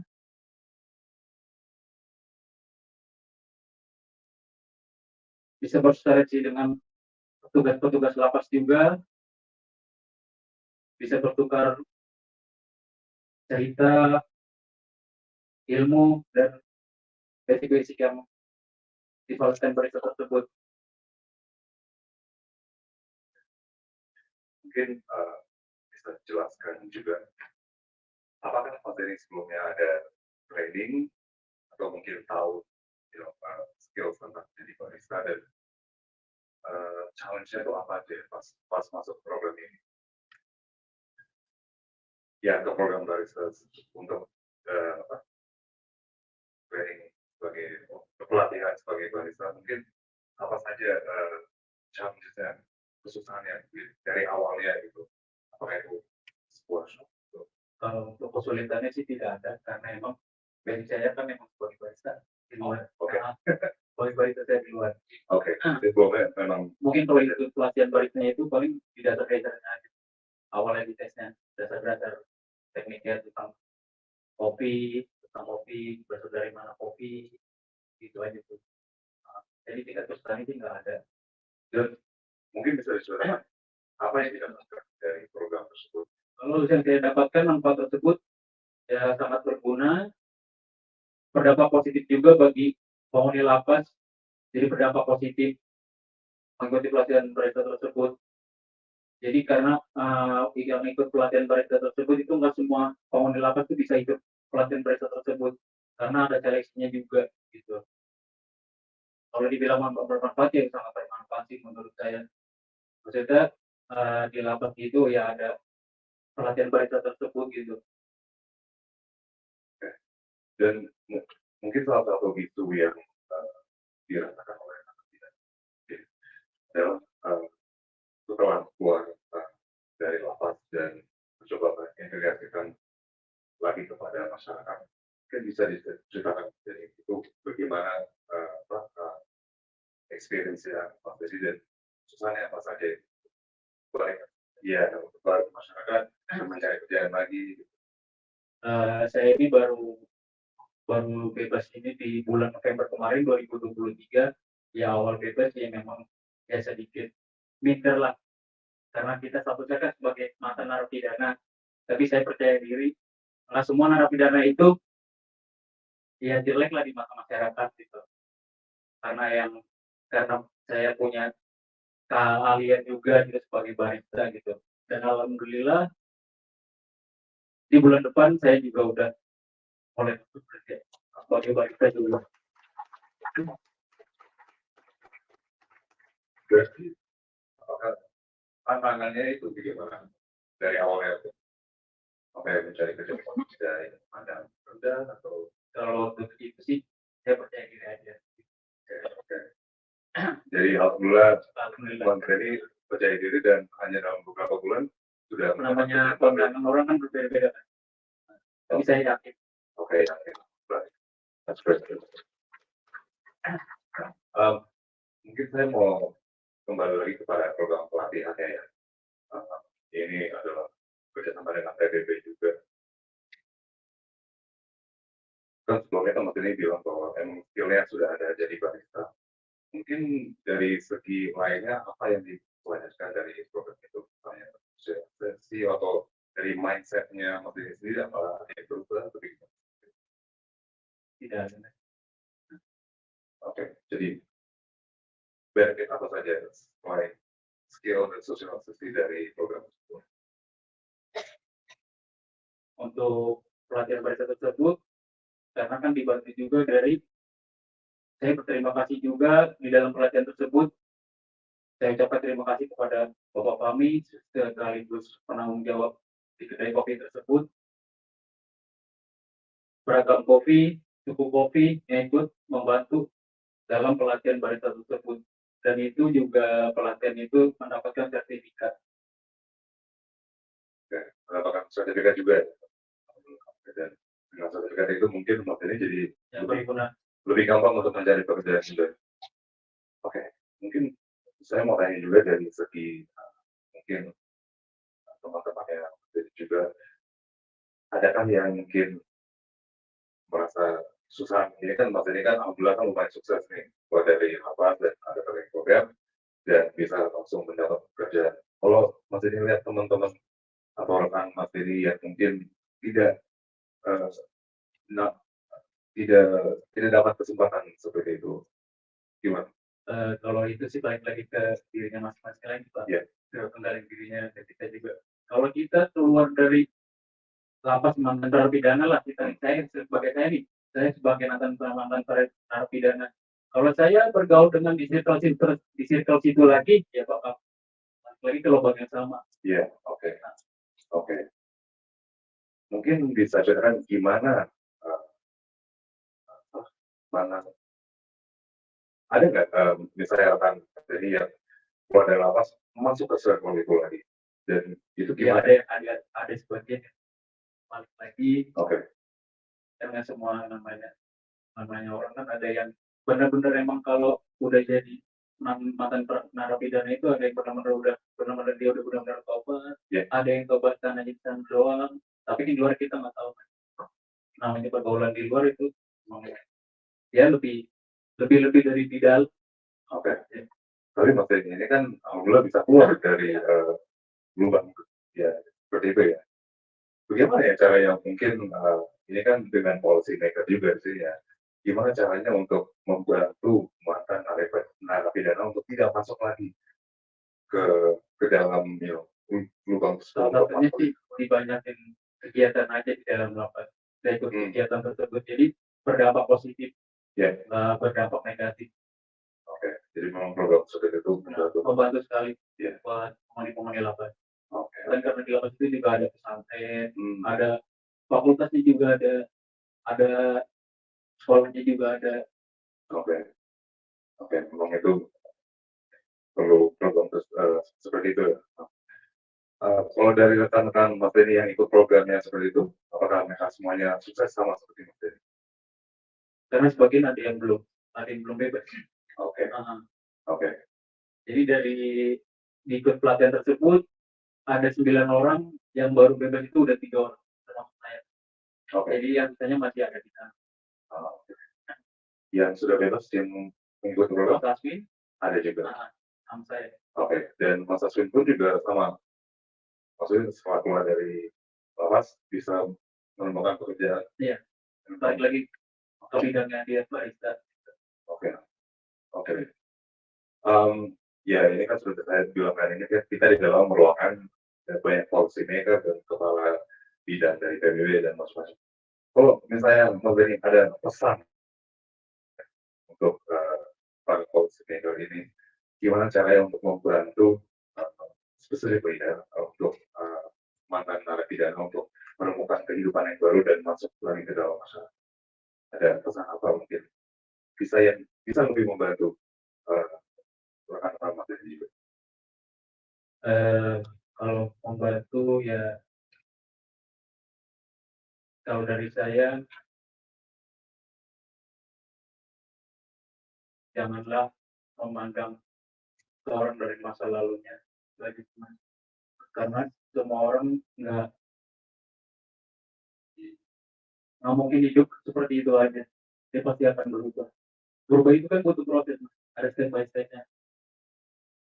Mungkin dari pelajaran yang dia dapat, dia pasti akan menyadari kesalahan tersebut. Nah, mungkin dia bakal mengulanginya lagi. Oke, jadi mungkin dari masyarakat sendiri mungkin masih banyak merasa ya ada yang mungkin memandang beda bagaimana, dan mungkin itu bisa dibantu juga Itu nama pandangan. iya oleh pemerintah dan mungkin oleh policy maker juga, gimana itu cara mengganti mentalitas itu ya, untuk tidak memandang rendah itu seperti itu. Oke. Kalau dari keluarga Mas Denny sendiri bagaimana setelah keluarga lapas dan keluarga Mas Denny sukses lagi gitu tanggapannya nih? Ya, beliau sangat senang sih. Oke. Um, ya mungkin saya mau nanya untuk setelah ini kan sudah mendapat kerjaan gitu, ada plans lain nggak gitu? Kalau untuk plans ke depannya sih belum ada. Mungkin saya ya balik lagi ke basic saya sebagai barista aja. Oke, baik. Dan itu aja sudah alhamdulillah. Alhamdulillah. Ya. Apa kerjaan itu udah alhamdulillah. Oke. Dan untuk mendapatkan rumah atau tempat tinggal itu ada kesusahan juga? Nah, Ada. Jadi alhamdulillah masih oke. Oke. Jadi mungkin yang saya pengen tahu stigma yang materi masalah itu dari mana? Mungkin dari mana atau gimana? Enggak, untuk tadi kan Mas ini bilang bahwa memang yang salah satu yang dia tapi materi adalah ada yang memandangi rendah begitu ya. Itu dari mana? Bahkan dapat kerjaan sudah bisa dan dapat tempat kerja juga oke, jadi gimana? namanya orang kan kayak selalu memandang orang baik kan. Apalagi kita sebagai mantan seorang narapidana, jadi namanya orang kalau udah hitam udah jelek susah juga baik di mata orang. Tapi ya kita percaya diri aja ya, kalau kita ya semua mantan narapidana itu ya jelek lah di mata masyarakat. Oke, baik. Oke, mungkin ya oke, ya mungkin sudah time as well. Mas Denny, alhamdulillah sudah mengikuti program barista behind bars, sudah keluar dari lapas, sudah menemukan kerja lagi, sudah bisa menemukan tempat tinggal, dan mungkin untuk sekarang plannya masih jadi barista. Sudah berkeluarga? Oh, alhamdulillah, sudah punya anak. Oke, jadi bisa menafkahi anak dan istri juga, even though sebelumnya ini 5 tahun. Saya vonis 5 tahun 3 bulan, saya jalanin 4 tahun 3 bulan. Okay. Okay. Yeah. It seems like with these programs by Saksikan bars, like Mas Denny was saying, that it really helps, with his experience in the prison itself, and then to perhaps it has motivated him as well to find work outside. ya dan hanya dalam waktu kerja mulai lepas dan menemukan kerja baru 4 bulan. 4 bulan saja. Wow, very nice. Itu dari teman atau gimana? Nyari-nyari aja sih. Nyari-nyari aja, Nanya-nanya juga ke teman. bukan dari orang dalam gitu. Bukan. Oh, alhamdulillah. Usaha sendiri aja, Mas. Usaha sendiri aja. Oke. Oke. Baik, Mas Denny, terima kasih banyak nih udah sharing pengalamannya. Dan alhamdulillah sudah menemukan kehidupan baru dan good luck with your future plans and your future life as well. Alhamdulillah semuanya sudah oke ya. Yeah. So maybe give one final round of applause for my team. Yeah, it's quite a beautiful story. It's quite moving for me because I also have a family. I have a kid, a wife. I would not imagine what life would be like, if you go to prison and after that, you have to find a job, you have to find livelihood. But it seems like with these programs like That's Behind Bars, it really does help, the marginalized as well and former colonists as well to find a new life as well. So, Masani, thank you so much.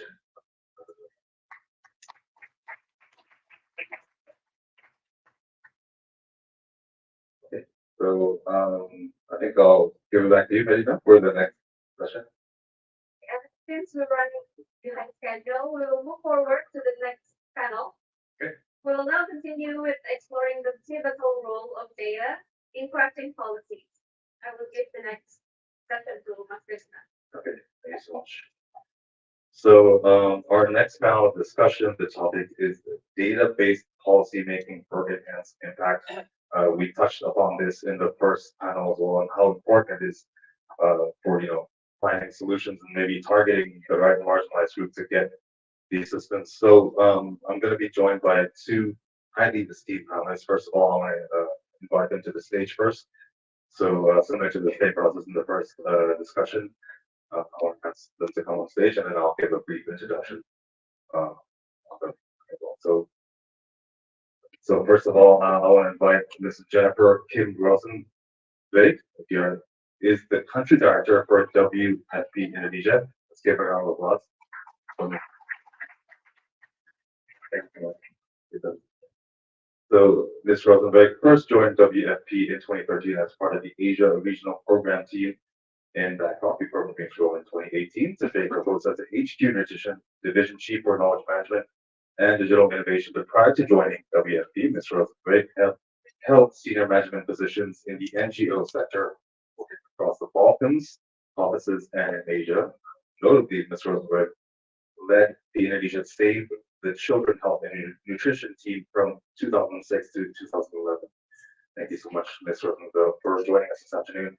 And next, I want to invite Bapak Sudarno Sumanto onto the stage. Let's give a round of applause.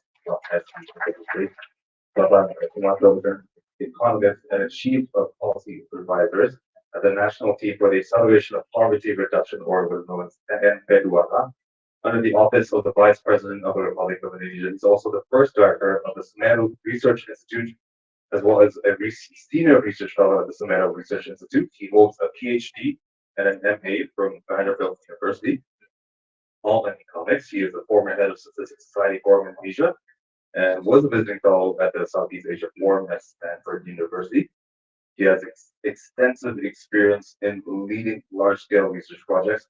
His works have been published in international peer-reviewed journals such as the Journal of Political Economy, the Journal of Development Economics, and the Journal of Economic Behavior and Organization. Ms. Rosenberg and Baba Sumato, thank you so much for joining us in this panel discussion this afternoon. Now, before we go on to the wider discussion, as was in the first panel discussion, I want to ask each of you a question first regarding data-based policy. As I've been mentioning, and as the previous panelists have been mentioning, it's a very important part of leaving no one behind, and of course, just perhaps just finding solutions in general. You have to find out which problems need the most priority in terms of finding those solutions. So, first of all, I want to ask Bapak Sumarto. This is regarding the PKKE data.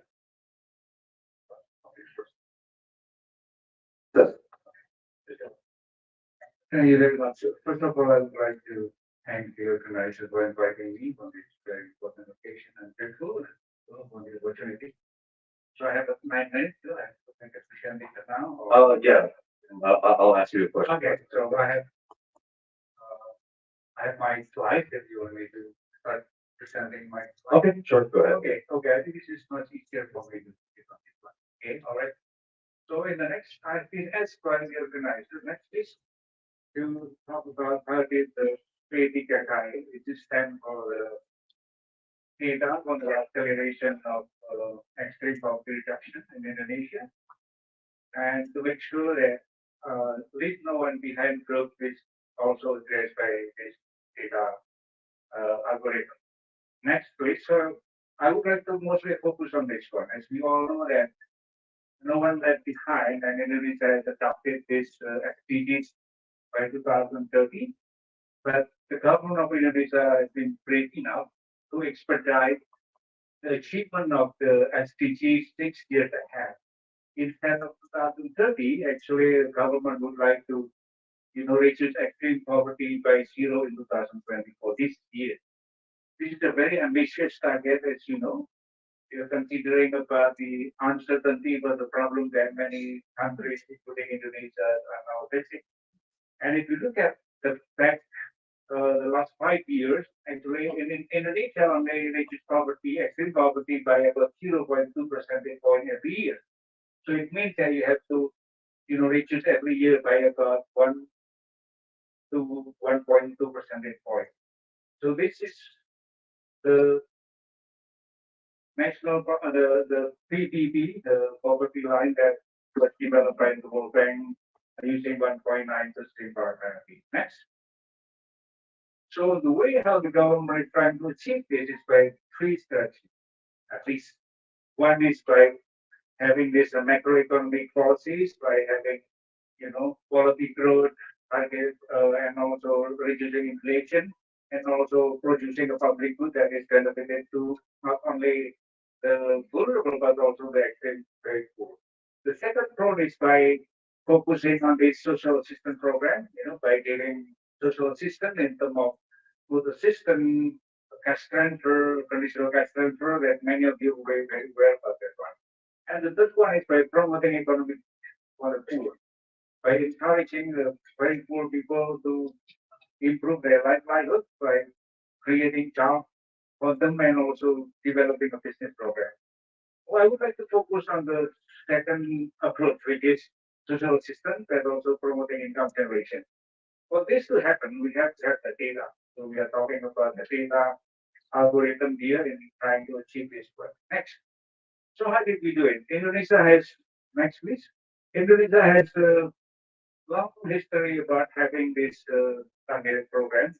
During the 1998 economic crisis, for example, Indonesia started using this PKKBN data, National Crime data, to address people who are affected by the monetary crisis.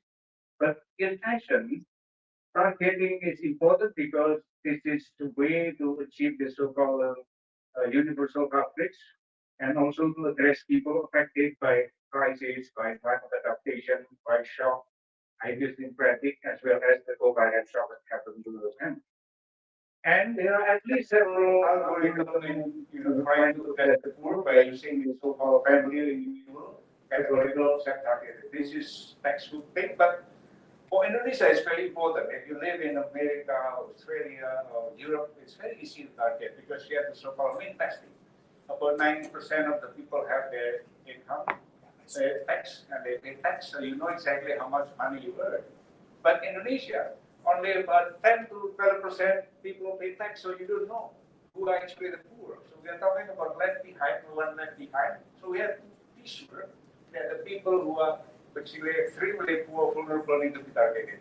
And that what the so-called the proximity testing. This is what I'm going to talk about, the PKKI or data for the acceleration of extreme poverty program. Thanks. So next please. So here is what happened. As I said, that Indonesia has a long history of a targeted program. It started in 1998 and then improved again in 2015 during the SPY Budiono. I think that's the very reason when Budiono invited me to work for him, actually to build this baby called the Unified Database. This is done in collaboration with Bagaimana, with the statistic office to create this unified database. But that data they updated only 2015. So when the COVID-19 hit the country, actually we don't have enough information what is actually going on because that data is already obsolete. But at the same time, the government, the current government would like to address this extreme poverty by 6 years ahead of the SDGs. We were very ambitious. What do we need to do? And then we approached BKKBN, the family planning board. They have this family planning board data. And then that data, we calibrated using a, very simple algorithm using proximity testing. Sometimes we also use a so-called machine learning to rank the households so that we know about what are the percentage of people that need to be addressed and percentage to be poor, vulnerable, and extreme poor. At that time, the sector is now being managed by the planning. The governance was still in the process of being established. So we don't have any information yet. And the president would like, I want that extreme poverty, be eradicated by the end of my government. That's what he said. But it's very ambitious, very difficult. And then we try to do what we can. Next. So here is the simple algorithm. I have 3 more minutes, or 1 minute. This is data collected by the National Planning Board, by home visit, with the header in the village. And then from our side at the TNPK in collaboration with PMK and also Bagaimana and PPS, we developed algorithm called the so-called proximity testing. This is the way how we proxy welfare without having any income, data without having any information except that data collected by the National Planning Board. And then after that, we do verification, going to the field, doing a focus group discussion, involving community, religious leader, community leader, to share the numbers with them. Is this really the people that consider to be poor in this community or not? And then that calibration is being used for the information going back to Jakarta to improve the algorithm. And then we end up having, and then that data is then we work with the Ministry of Home Affairs to have their identity, NIC, Nomor Induk Kependudukan. This is a very unique identity. So this is basically collaboration across line ministries in Indonesia. And then from that, the President issued this Impression number 4, 2022, that this data needs to be used by local governments, central government to address extreme poor and also the poor. And then the Ministry of Human Development and Culture also issued this regulation that this needs to be used until this year, 2024, so that we can have this extreme poverty eradicated by this year. And as we speak about left no one behind, the way how we do the calibration is making sure that we took all of the information in that data in terms of gender, employment status, income, vulnerability, and everything. Just to give you an example, next please. Here are the data, and the data that we have aggregated, actually we can see about almost 5 million female-headed households belong to the bottom 1%. They are not extreme poor because extreme poor is only about 5% important. But at least we know those are vulnerable on the left. And then the second one, we also have this elderly single-person family excluded from social system. Many of them are actually not getting anything from the government. This is the data coming out from the P3K. And lastly, we can also promote social system for those vulnerable children who belong to the bottom 10%. So this is very much the story of the P3K in connection with leave no one behind or no one left behind that you can promote it. I think that has a ramification. I think that's very important in terms of visibility and of promoting the idea so that there is an effort to actually achieve what we will promise globally.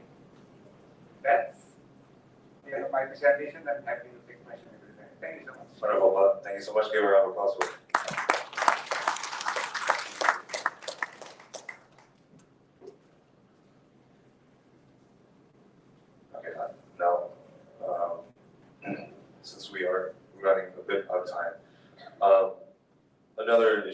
do want to discuss is about food security, and this is also important and related to poverty as well. I want to ask Ms. President Sway regarding this. So my question is the food security vulnerability atlas uses 6 indicators to determine the risk of food insecurity. Going back to data and policy making, how does this ensure that policy making based on its data driven, and how has it been used in Indonesia and other countries in the region? Thank you so much, and thank you to the organizers and everybody who is here. It's a great honor and pleasure to be sitting on this panel with such an esteemed fellow panel member and in front of all of you here today. So the Food Security Vulnerability Atlas is something which has been really built on the partnership between the government of Indonesia, National Food Agency, and WFP since 2005. So it's a very long story. And I just want to, I know we're close to the moment of breaking fast, and I do just want to keep it to the highlights of the story. And talking about the data sometimes is hard at this part of the day. Right. So I'm going to stick to the highlights. I think one of the biggest highlights is partnership, partnership, partnership, partnership. Data, data, data, and ensuring that we have good data, but most importantly, that we're looking at the way in which that data is utilized. I think as my fellow panel member has portrayed here, we have a tremendous amount of data in Indonesia. We have incredibly good methodology in Indonesia. We're able to do these kinds of in-depth analyses.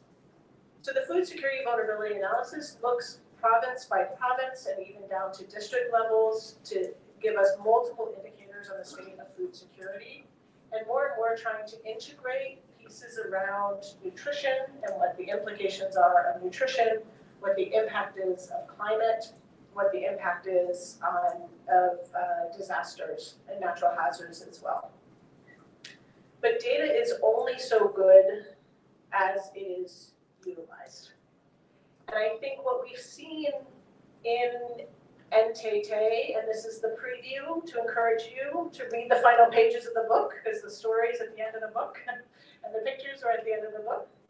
But what we've really been able to do at the province and lower levels is to really look at that data and analysis and work with the provincial government to say, there's variability and diversity even within provinces. Obviously, there's a lot of variability and diversity across Indonesia. There's only a set amount of resources and programs.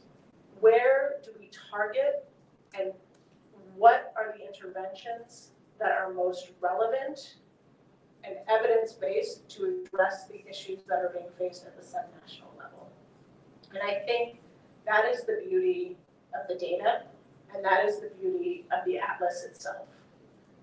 It's taken many, many years to get the methodology, to have investment and commitment at the national and the subnational level. The point we're really now at is making sure that we use the data, making sure that we're informing decisions. And we have some great examples of what's happening in West Kalimantan and also in NTT about local governments and provincial governments using the data, looking at the resources they have, ensuring that those resources are allocated to those who need it most, and that we can improve food security. I think another really important thing about the atlas on the theme of leave no one behind is that it is so easy in Indonesia to look at the big numbers. And I think in the previous presentations, comments that were made earlier about, we have really good education indicators in Indonesia, very successful, high education achievement. We have very good levels of food security here in Indonesia. But when you start unpacking those numbers, when you start looking at the diversity across Indonesia, when you start digging into it at a lower subnational level, that's when you realize that there are great disparities. And that's where individuals, households, families, and communities get left behind. So one of the things as we're looking forward now is about figuring out how to, from the best methodological and statistical models, I will not bore you with all the statistical models on small area estimations, but it's important. It is important, yeah. The professor will agree with me, yeah. That we are working as WFP with national experts, with global experts to really determine how we get that data right. So when important and critical decisions are made that influence policy, that determine where government investments are made, that we have the right data to be able to do that and the right data to improve food security, and then make the right decisions in order to achieve the SDGs. So then it comes all the way back up to the top. But some of that it is indeed challenging and will remain challenging in a country that is as diverse in its cultural, language, context, and food security indicators as Indonesia. Thanks. Thank you so much, Ms. Rosenfeld. Do you have anything to add to that, or no? Just a quick one, thank you so much. Yes, data, how important is data? Just to recall your memory, actually, when the government introduced this stunting program, actually it was based on the collaboration between WFP, which is Economics and Smells Institute, and one of the lab, but he was also played a big role in. I think Indonesia is a case where the issue, critically important issues are brought into the equation of the national level, led directly by the President, Vice President John Right, in addressing this stunting within security, and we closely work with the VIP and also other UN institutions. And I just also want to emphasize the importance of why that's why we are gathering here is on the importance of collaboration between the national organization and local institutions, so that we can strengthen the capacity of the domestic organization. That's very So it's very similar to what we talked about in the previous panel as well, the collaboration, between agencies as well, but also with local communities to really get in the field and to find out what's going on, and finding the data and then finding out, the different characteristics of different groups of people. So I do have some questions myself for the panel, but since we are short of time, I want to give the chance maybe to the audience first, just so they have the time to ask a question to our panel. Would anyone like to have a question for the panel? Not yet? Okay, it's getting close to, I'm sure we're feeling it at the moment. Yeah, it's a tough hour. So I guess I want to discuss about the challenges, right? Ms. Rosenberg, you were speaking about the challenges about getting the right data, getting the most accurate data.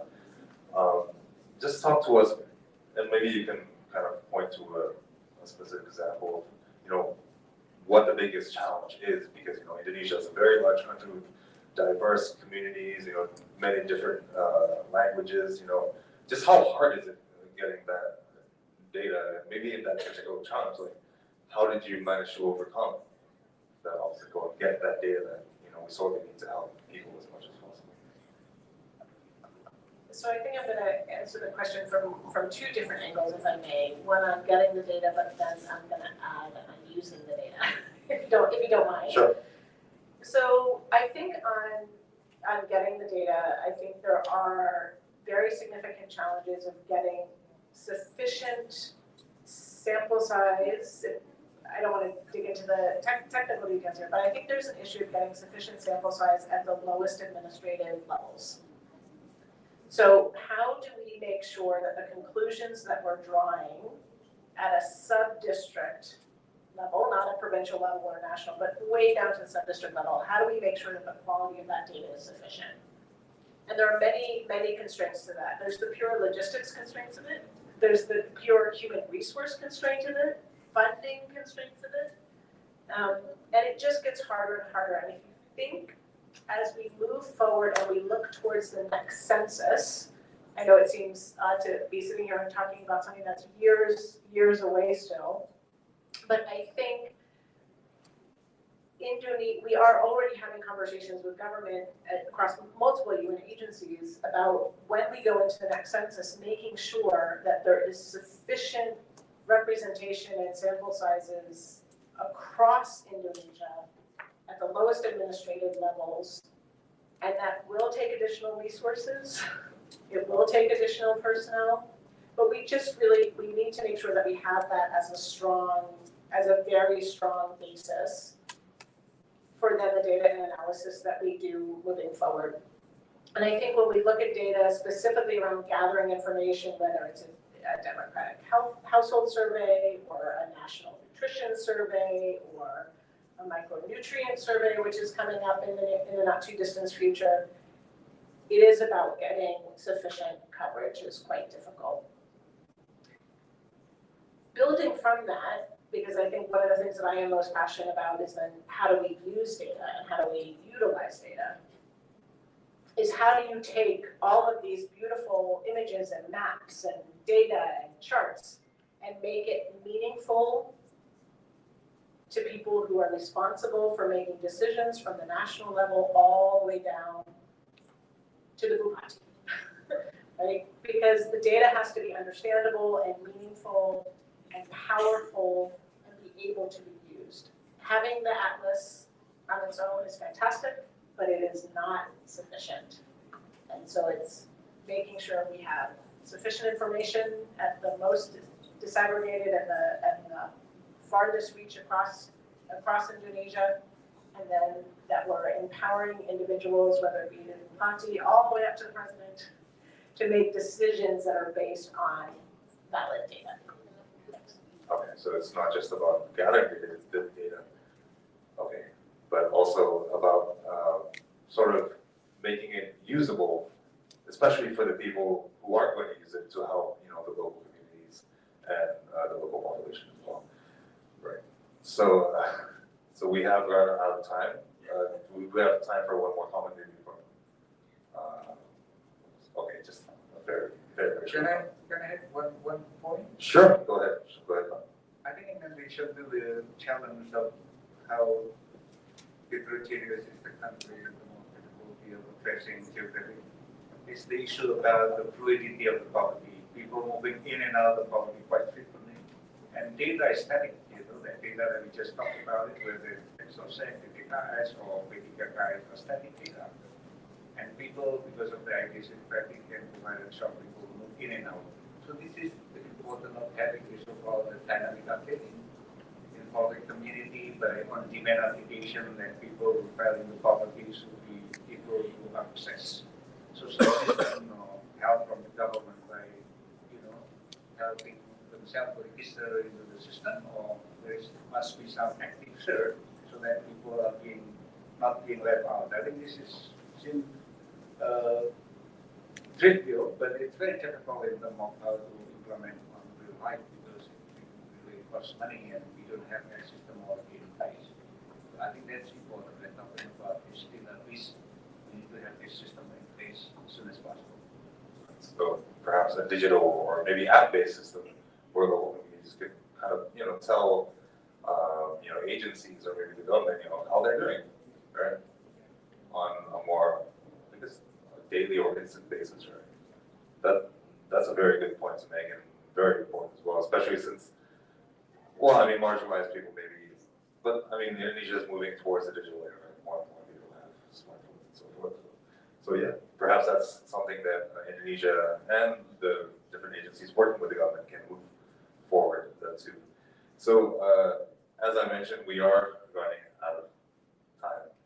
Unfortunately, we don't have any more time for more discussion, although I would like to know more, maybe the audience would like to know more about how data can help, marginalized people, because we need to help the marginalized people. They are marginalized, there's no one there to help them. So yeah, we do the best that we can to help them. Okay, so we have run out of time. Let's give a big round of applause for our esteemed members. Thank you so much.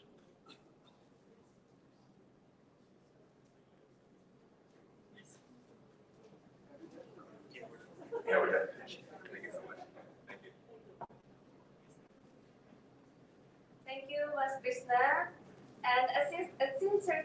you to our panelists for shedding light on the important topic of data-driven policymaking. Right now, we have listened from our experts about the importance of leaving no one behind. And to deepen our understanding, I would like to invite Ms. Yulia Sugandi, the researcher of the LNOB study in Indonesia, who will now present their findings.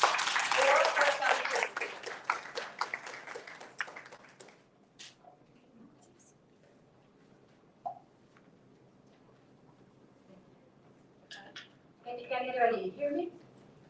I'm talking in a very critical moment. The concentration is already on the iftar. Are you still with us?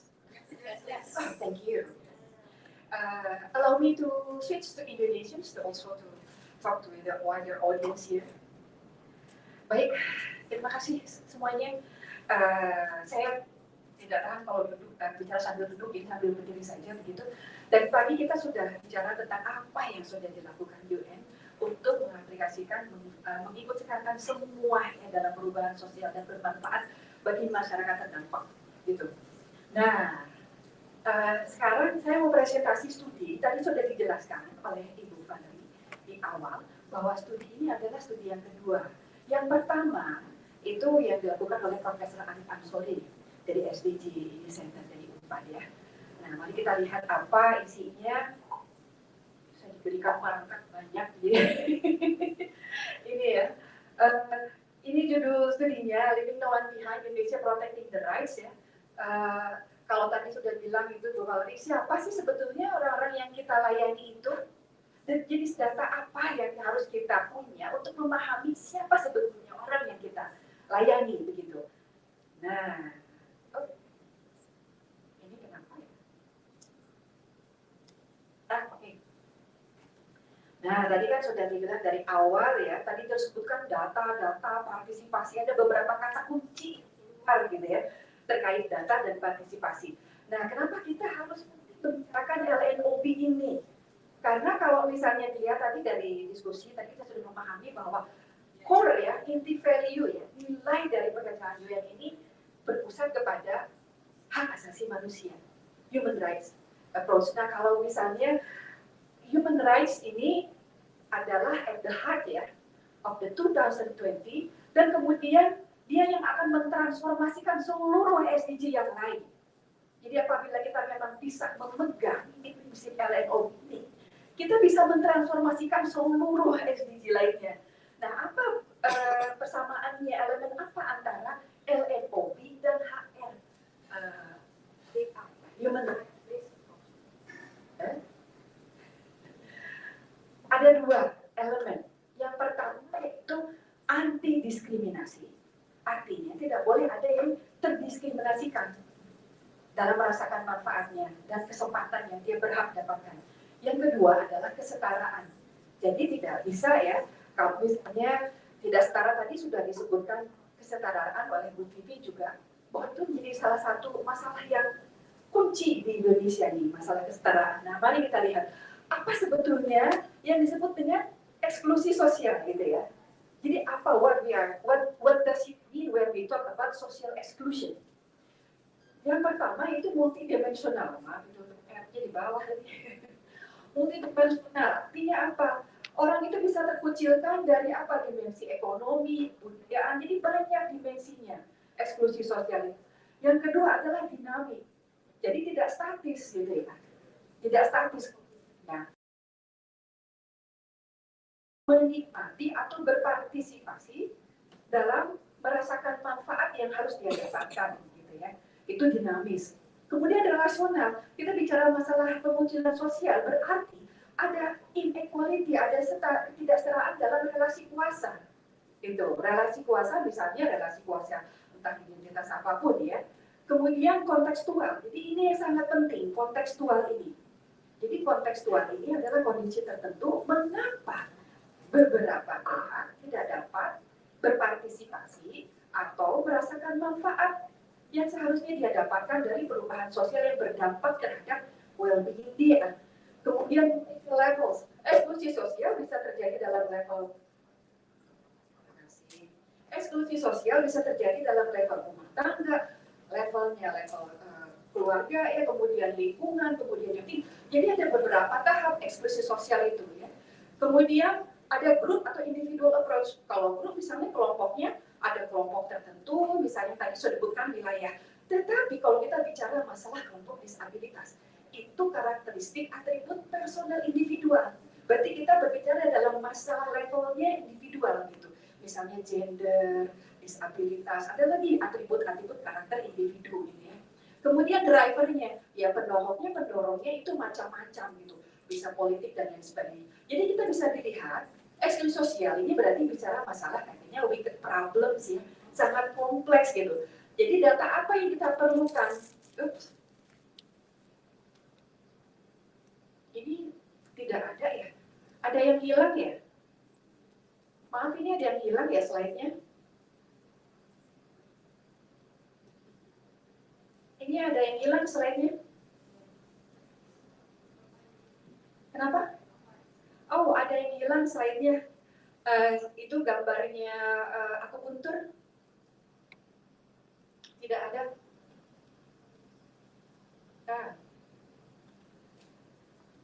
Menarik ya. Jadi kalau kita lihat masalahnya tadi sangat kompleks ya. Jadi intinya kalau kita lihat, kita melihat sebagai satu keseluruhan satu badan. Jadi bagaimana badan itu bisa supaya sehat. Kan ada titik akupuntur. Jadi kalau ibu bapak tahu paham proses akupuntur ya, berarti ada titik-titiknya yang harus ditekan begitu. Harus ditekan pada titik yang tepat gitu. Nah, kalau kita bicara masalah kelompok marginal, kelompok misalnya kelompok disabilitas, itu kan tidak mudah terbaca oleh sistem. Jadi bagaimana kita pasti menyusuri akupunturnya semuanya bisa terbaca begitu dengan baik akupuntur itu sehingga keseimbangan sistem secara keseluruhan itu bisa baik. Nah itu. Jadi mengapa juga kita harus paham para pihak yang tidak terbaca oleh sistem harus kita tampilkan sehingga kita bisa melihat titik-titik kalau leverage point gitu ya keseluruhan sehingga sistem itu sehat semuanya gitu. Nah dalam studi ini kami melakukan beberapa tahapan. Yang pertama kita melihat dulu meraba sistem secara keseluruhan yang disebut dengan structural landscape. Di dalam strukturnya itu gimana rangkainya, dia tulangnya, dia apanya begitu ya. Kami lakukan dengan menganalisa misalnya policy paper, kebijakan, peraturan, dan lain sebagainya. Ini makro yang besar, sistem yang besar. Kemudian langkah yang kedua adalah memahami sistem dari kacamata dari bawah. Nah, ini sistem dari bawah ini sesuai dengan prinsip HRBR tadi. Human Rights Based Approach tadi harus ada situational analysis, harus ada contextual assessment. Artinya melihat sistem dari bawah. Dari perspektif ending, dari masyarakat, kacamata masyarakat yang terdampak begitu. Jadi antara di atas, sistem di atas dan di bawah itu pas begitu. Nah, kami melakukannya ini juga mengaplikasikan yang disebut dengan data empowerment ya. Data empowerment artinya melibatkan masyarakat yang terdampak dalam memahami sistem yang berpengaruh terhadap well-being mereka. Dalam konteks ini, kami bekerja sama co-create the knowledge itu sangat penting dengan UN Community Volunteers. Jadi ini studinya di 2 daerah ya, di 2 wilayah di Sumba Barat dan di Jaya-Wijaya Papua. Kami rekrut langsung community volunteer anggota masyarakat di sana begitu. Dan kami berikan tentunya juga misalnya pemahaman, kemudian latihan dan lain sebagainya. Karena mereka yang punya the knowledge holder-nya gitu ya. The knowledge holder dari kacamata perspektif ending, dari kacamata masyarakat yang terdampak begitu.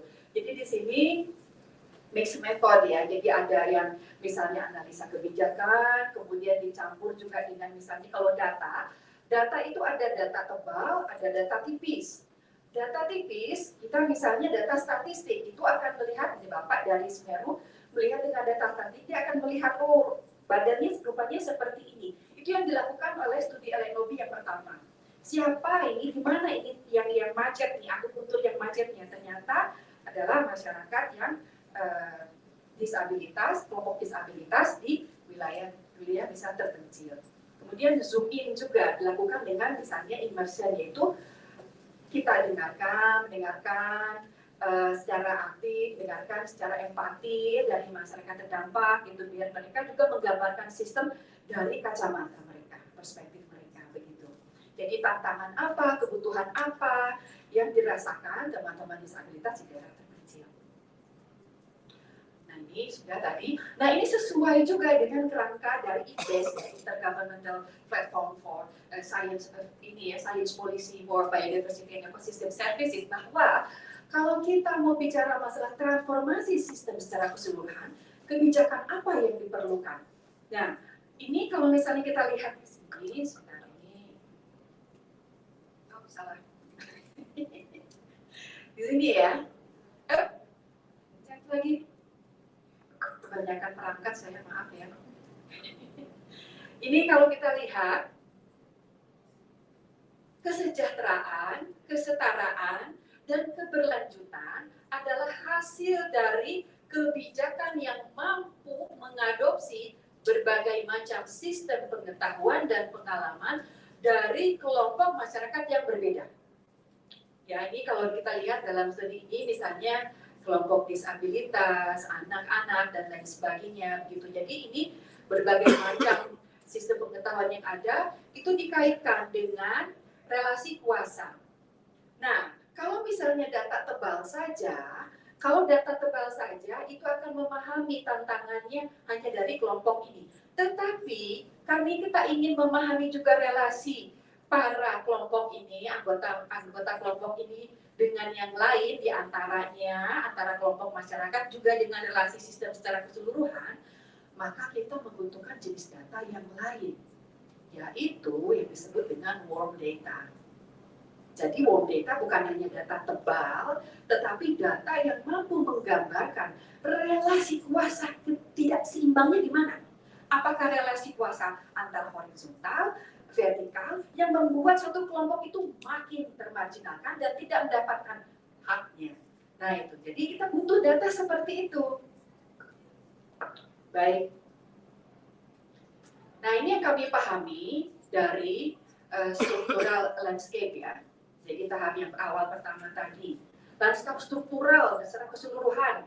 Setelah kami raba sistem itu, apa yang terbaca? Yang pertama misalnya paradigma dan mindset tentang disabilitas, ini yang tidak ada ya, yang belum ada ya. Yang kedua adalah human rights based approach to data dalam data ekosistem kita. Kalau human rights based approach to data itu kan misalnya ada beberapa prinsip ya. Yang pertama misalnya harus ada partisipasi dari kelompok yang bersangkutan. Yang kedua adalah data yang disagregat. Yang ketiga dan lain sebagainya. Gitu. Jadi ada prinsip-prinsip yang sudah harus dilakukan ketika kita mengaplikasikan human rights based approach to data dalam data ekosistem. Nah ini yang belum kami temukan. Kemudian yang berikutnya yaitu right based approach in social inclusion process, gitu ya, pendekatan hak dalam inklusi sosial. Jadi saya tahu ada yang peraturan dari 977 ke 2016, tapi apakah itu sudah bisa dijadikan patokan? Nah nanti kita lihat ya. Kemudian inclusive development as transformative force, gitu. Jadi kalau pembangunan yang inklusif itu bukan menjadi biaya ya. TNP2K sudah membuat laporan yang bagus. TNP2K bilang laporan kajian TNP2K adalah kita tuh sebetulnya mampu untuk menyediakan proteksi sosial untuk seluruh masyarakat disabilitas, kelompok disabilitas. Dan tapi dari 89 proteksi sosial hanya 2 yang untuk dikhususkan dengan disabilitas, PIP dan KAH. Itu pun tidak menggunakan karakteristik atribut individu, masih kelompok gitu. Nah, jadi ini ada yang masih harus kita bereskan di sini. Terus kemudian kalau kita misalnya memberikan proteksi sosial, apa kaitannya dengan poverty rate? 44% poverty rate misalnya akan berkurang terutama di keluarga yang mempunyai disabilitas berat. Secara keseluruhan poverty gap akan berkurang misalnya 53%. Kalau kita memang bisa memberikan proteksi sosial kepada seluruhnya. Jadi ini kan sebetulnya ada, kalau dengan logika seperti itu, we miss something gitu ya. Opportunities bukan beban, tapi adalah kesempatan yang hilang dengan tidak adanya dukungan struktural gitu. Kemudian yang berikutnya adalah meaningful participation. Nothing about us without us. Dalam laporan kami sebutkan berbagai macam level partisipasi. Karena partisipasi juga lain-lain. Apa yang disebut dengan meaningful participation? Apa yang disebut dengan transformative participation? Apa yang disebut dengan nominal participation? Gitu. Jadi yang dilakukan sekarang itu belum transformative participation, tapi nominal participation. Nah, untuk selanjutnya silahkan nanti dibaca reportnya apa perbedaannya gitu. Jadi harus ini ya hati-hati dalam melabelkan partisipasi. Nah, kemudian apa yang kita pahami dari contextual assessment ini? Yang pertama, kita harus paham dulu systemic issues-nya apa. Masalah yang sangat sistemik dalam suatu tubuh itu harus dipahami. Karena kalau misalnya sifatnya hanya sektoral, hanya satu tempat saja, biarpun akupuntur point, itu kan harus dipahami apa sebetulnya yang memblokir keseluruhan sistem. Di setiap konteks pasti berbeda-beda. Kemudian yang kedua, konstruksi sosial tentang suatu hal itu. Jadi konstruksi apa yang dalam benak kita gitu, institusi, orang terhadap suatu isu, misalnya di sini disabilitas ya. Yang berikutnya yaitu kompleks faktor. Tadi Ibu sudah bicara masalah misalnya VUCA ya, dari indeks ketahanan pangan itu luar biasa sekali. Kami juga sebutkan bahkan itu dalam report untuk VUCA, indeks ketahanan pangan. Dalam indeks ketahanan pangan yang memakai kompleksitas sistem VUCA, bahkan schooling years untuk children juga dimasukkan di situ. Nah itu. Jadi bagaimana kita bisa menangkap kompleksitas, bisa menangkap titik-titik akupuntur itu, maka kita pun harus merakai kerangkanya yang kompleks. Baik. Ini tentunya saling mempengaruhi ya. Nah ini saya tidak akan menjelaskan secara rinci satu persatu, hanya ingin menekankan kepada ini saja ya. Dalam struktur yang lanskap strukturnya ini, misalnya untuk contohnya, ketika peraturan sudah dirubah 2016 itu yang mentransformasikan dari impairment ya kepada disability, tetapi itu sampai sekarang belum ada monitoring sebetulnya implementasi 2016 itu di lapangan seperti apa, evaluasinya itu seperti apa, ini belum ada. Kemudian yang kedua, kalau kita lihat dari implikasi, ternyata terdapat multiple barriers yang berbeda-beda gitu. Jadi apa yang kita pelajari dari ini? Bahwa sangat penting bukan hanya struktur aturan peraturan saja, tapi transformasi juga harus diikuti dengan transformasi paradigma, transformasi mindset gitu. Apa yang disebut dengan disability paradigm itu seperti apa? Transformasinya secara menyeluruh. Dan kita juga harus menyadari bahwa ada multiple barriers dan multiple dimension yang sudah disebutkan tadi itu. Nah, kemudian kalau kita lihat data, dari data ekosistem ya tentang penyandang disabilitas, ada banyak persoalan ya, ada interoperability, koherensi, kompatibilitas, relevansi. Tetapi yang paling banyak disebutkan adalah tentang granularitas. Detail, tadinya kata Pak Yanuar itu di level detail gitu ya. Justru ini yang masih banyak PR gitu. Ini.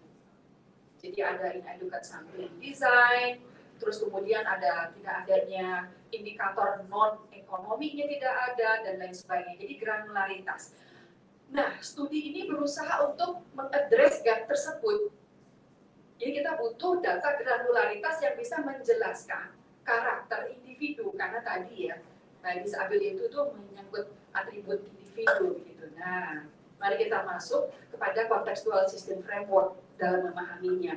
Jadi karena ke dalam satu sistem gitu, kita ingin paham, yang ingin dipahami ini akses to services gitu ya. Mengapa kelompok disabilitas itu tidak mendapatkan haknya ya, sulit untuk mendapatkan akses kepada layanan dasar. Tetapi ada di bawahnya yang sangat berkelindang gitu. Ada pola perilakunya, misalnya pola perilaku dalam konteks keluarga, kohesi sosialnya, gitu, kepercayaan terhadap otoritas dan lain sebagainya. Ada lagi berkelindang dengan struktur dari sistem itu, misalnya struktur budayanya, struktur administrasinya. Kemudian tadi sebutkan juga climate change ya, jadi social environmental pressure gitu juga ada. Jadi struktur lingkungannya juga berkelindang. Yang paling dalam ini tadi ini mental model, asumsinya, kepercayaannya, nilainya orang pandang terhadap sistem. Jadi ketika ingin memahami di atas ini, mengapa aksesibilitas ini rendah, kita harus bisa melihat keterkelindahan di antara elemen ini di bawah, antara perilaku, struktur, dan mental model. Jadi itu yang dimaksud dengan sistem ya. Jadi ini kami hanya ingin berbagi bagaimana kita meraba akupuntur point dalam studi ini gitu. Nah, yang pertama tadi sudah disebutkan, kita harus paham dulu ada systemic issues ya. Ada isu sistemik yang menghambat inklusi sosial. Dalam studi kami, di NTT misalnya kami menemukan ada konteks kultural dari persistence unequal opportunities. Nah, di sini konteks kulturalnya apa? Ini struktur kasta ya. Jadi masih ada struktur kastanya, kemudian terkait juga dengan ini, dengan ownership factors of production, produksinya gitu. Jadi kalau bicara masalah inklusi sosial, tentang mengapa kelompok disabilitas tidak bisa, salah satunya, ya kita harus bisa juga berbicara secara terbuka bahwa memang ada konteks tertentu yang merupakan isu sistemik begitu. Jadi ini juga harus bisa diadres. Kemudian kalau misalnya di Papua, kami menemukan ini ada nexus. Nexusnya apa? Antara NCD, non-communicable disease, dengan social deviasi. Apa hubungannya non-communicable disease? Nah, dalam konteks di Papua ini adalah alcohol abuse. Gitu. Ada studi dengan IOM juga tentang misalnya ini ya, beberapa tahun yang silam tentang alcohol abuse ini. Kali ini kami melakukan participatory session ya. Ini semua dilakukan oleh UN Community Volunteers.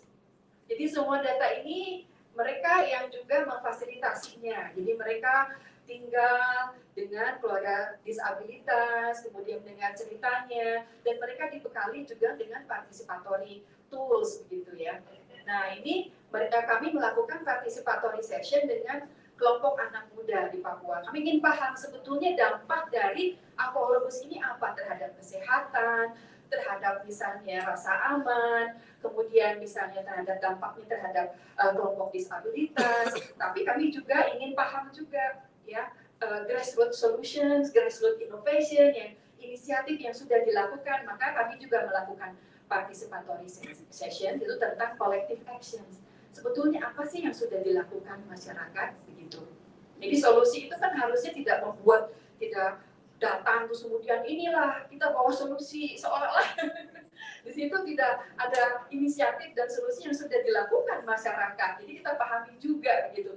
Apakah solusi yang ada yang sudah dilakukan? Jadi ketika mendesain intervensi juga kita apa yang harus diperkuat dari solusi yang ada. Jadi ini yang kami temukan ya.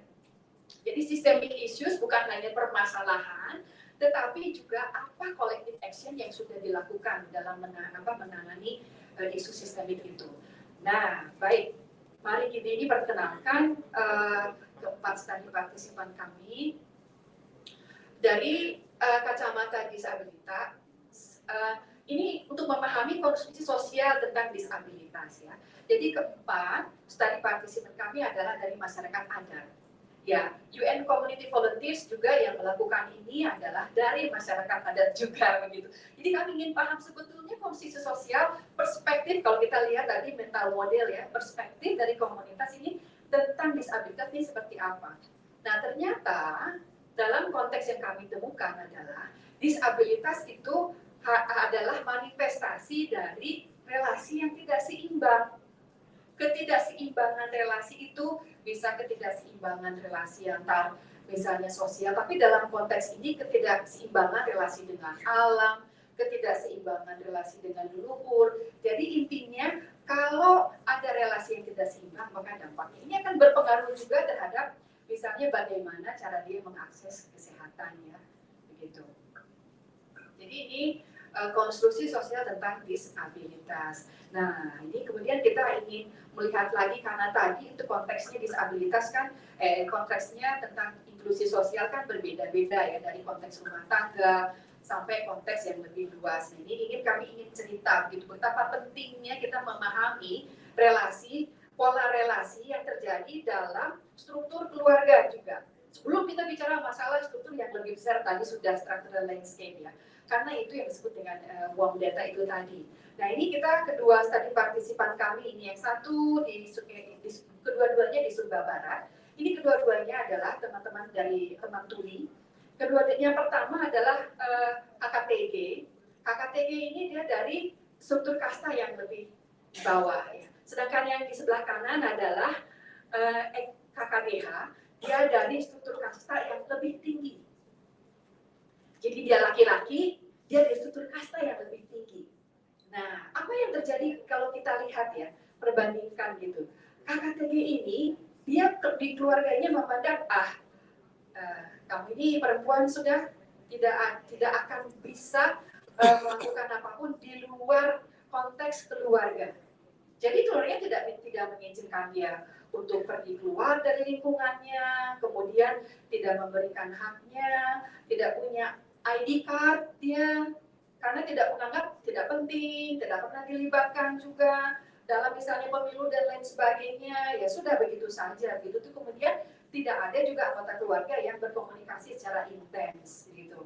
Nah, kakak DH sebaliknya, dia dari umur 9 tahun sudah diajar nih sama bapaknya melaut. Dilatih dia melaut begitu. Dia mendapatkan kesempatan untuk jadi pelaut yang hebat gitu. Kemudian yang lain juga lihat dulu, dia bawa dulu dia, mungkin ada diobati, coba diobati ya. Tadi dia dicari penyebabnya kenapa dia penyebab tuli begitu. Kemudian diobati, terus pokoknya keluarga melakukan upaya itu. Dan kakak DH akhirnya bisa juga berpartisipasi dalam sosial. Sekarang dia jadi pelaut yang sangat handal dan sangat dipercaya gitu. Lalu apa yang membedakan konteks yang membedakan kedua tadi partisipan ini?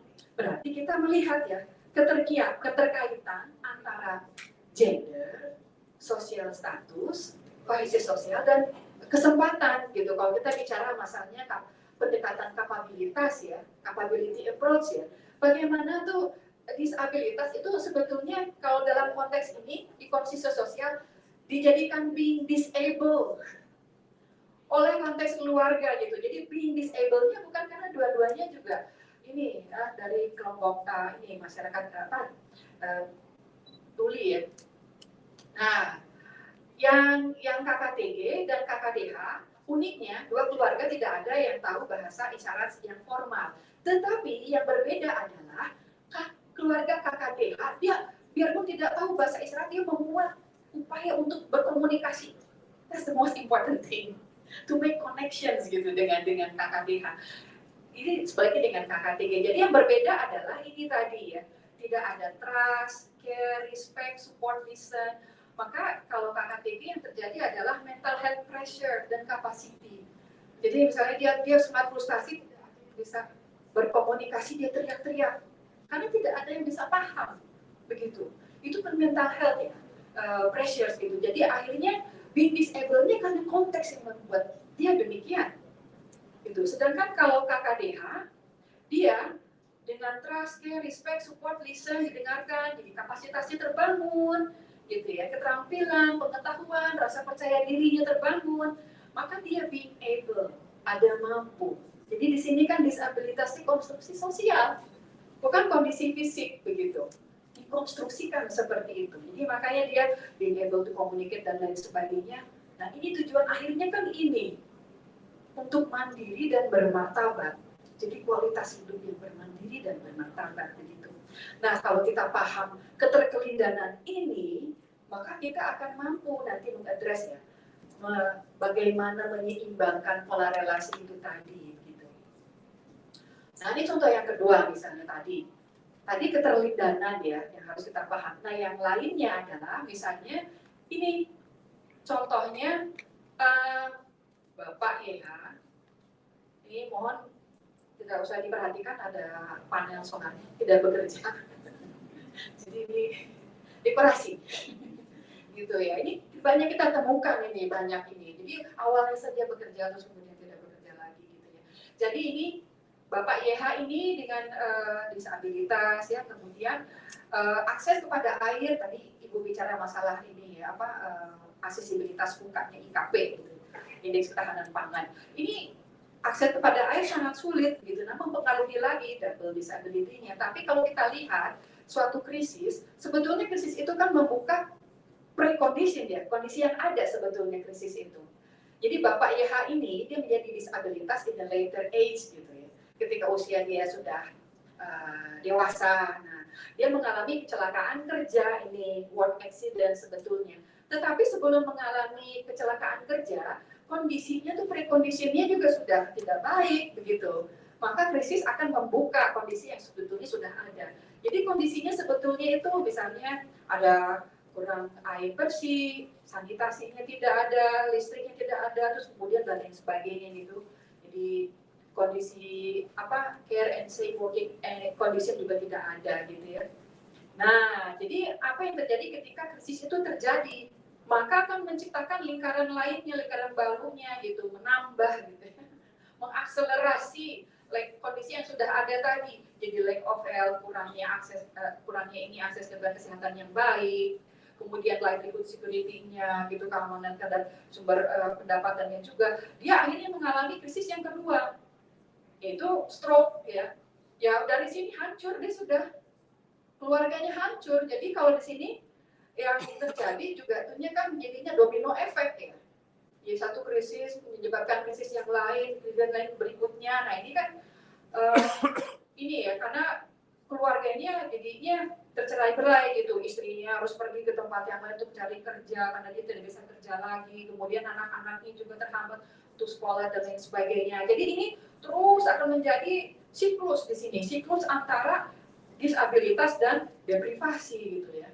Nah, ini di tengah-tengahnya ditambah lagi adanya kurang kepercayaannya terhadap otoritas, kemudian kohesi sosial yang tidak begitu bagus, dan proteksi sosial.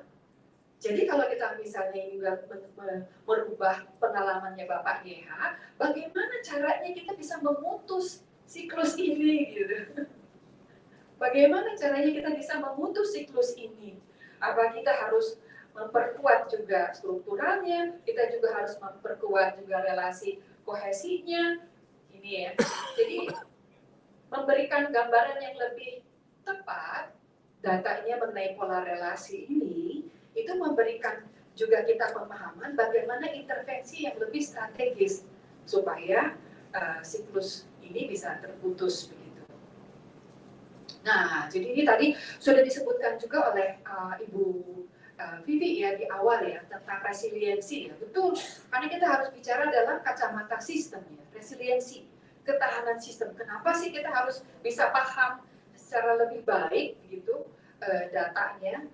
Karena kita bicara malah masalah sistem secara keseluruhan. Ini salah satu studi partisipan kami, disabilitas juga, tapi dia tinggal di pengungsi. Kalau di Indonesia tuh nggak ada ini ya perbedaan antara refugees dengan IDPs ya. Tapi ini IDPs, jadi orang yang memang pengungsi tapi dalam kita juga gitu, dalam satu negeri gitu.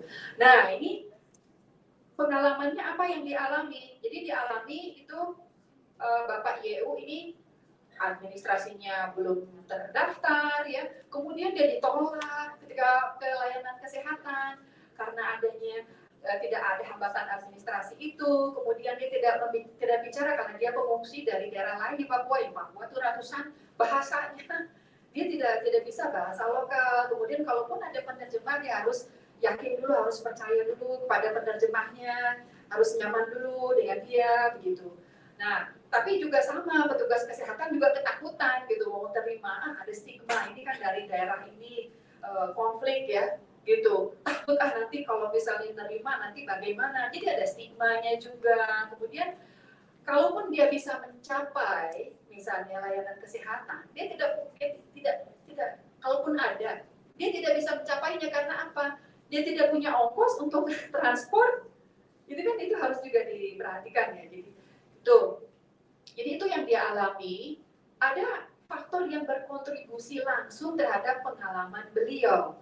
Ini faktor-faktornya, ada illiterasi, ada ketidakpercayaan, ada trauma, ada stigma, ada diskriminasi dalam ini ya perilaku sosial di sekitarnya dan lain sebagainya. Ini ada faktor-faktor yang berkontribusi langsung terhadap pengalaman beliau.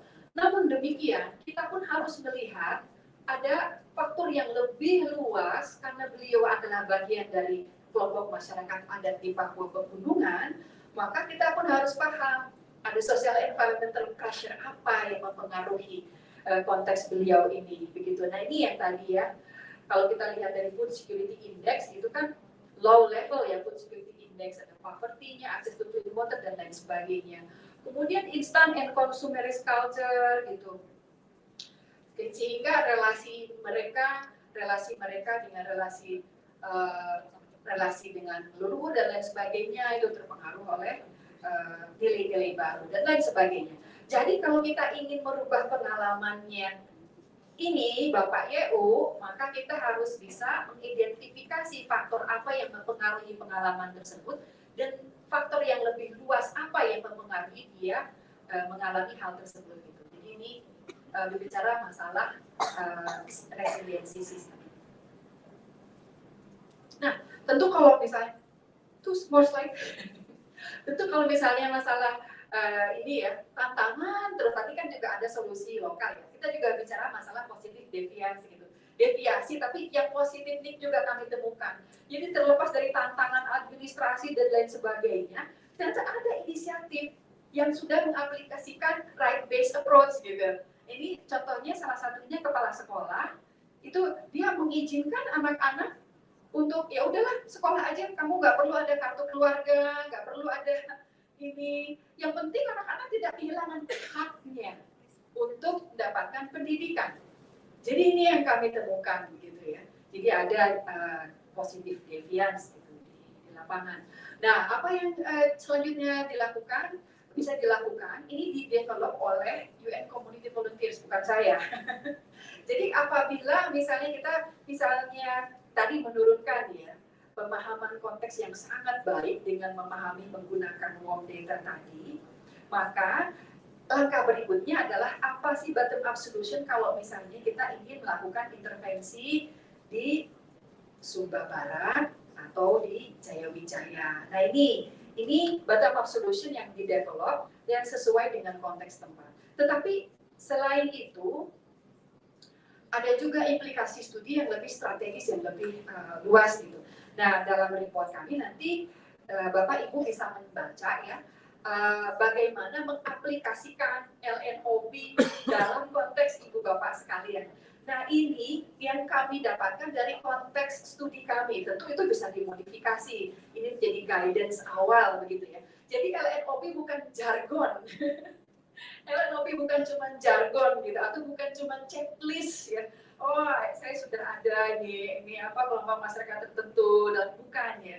Tapi LNOB itu harus bisa dioperasionalkan, harus bisa diukur, harus bisa dimonitor gitu. Nah, bagaimana cara melakukannya? Nah, ini ada dalam report kami menerjemahkannya. Gitu. Yang pertama, ini semua sudah tadi melihat sistem secara keseluruhan dari structural landscape gitu ya, kemudian dari contextual assessment. Apa yang kami pelajari bahwa yang pertama itu mengadopsi right based approach. Yang kedua adalah menggunakan warm data.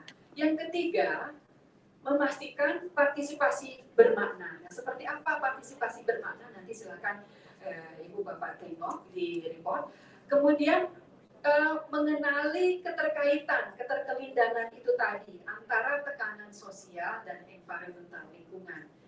Karena itu mempengaruhi konteks di mana teman-teman disabilitas tinggal.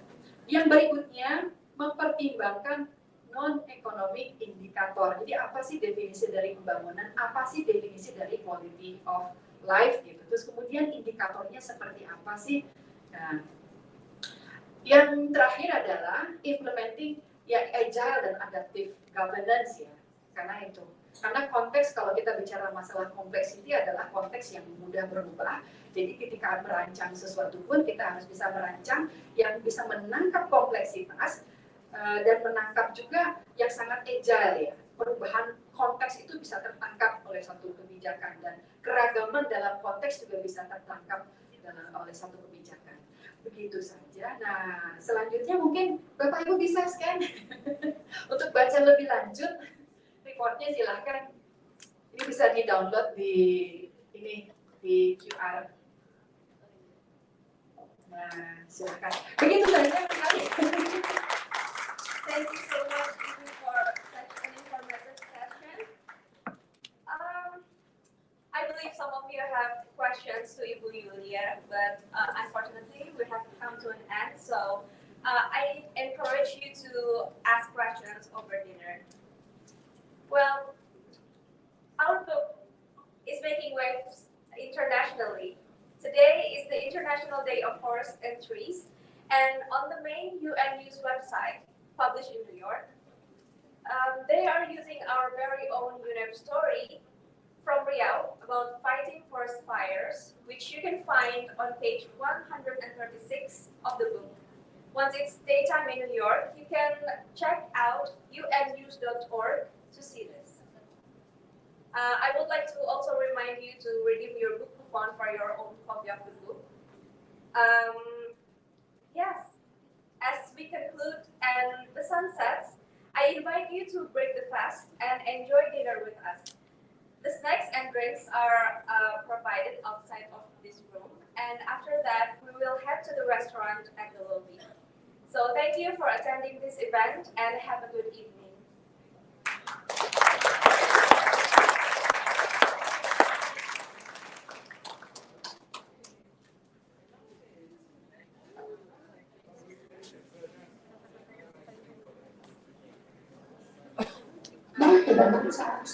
Seperti ini.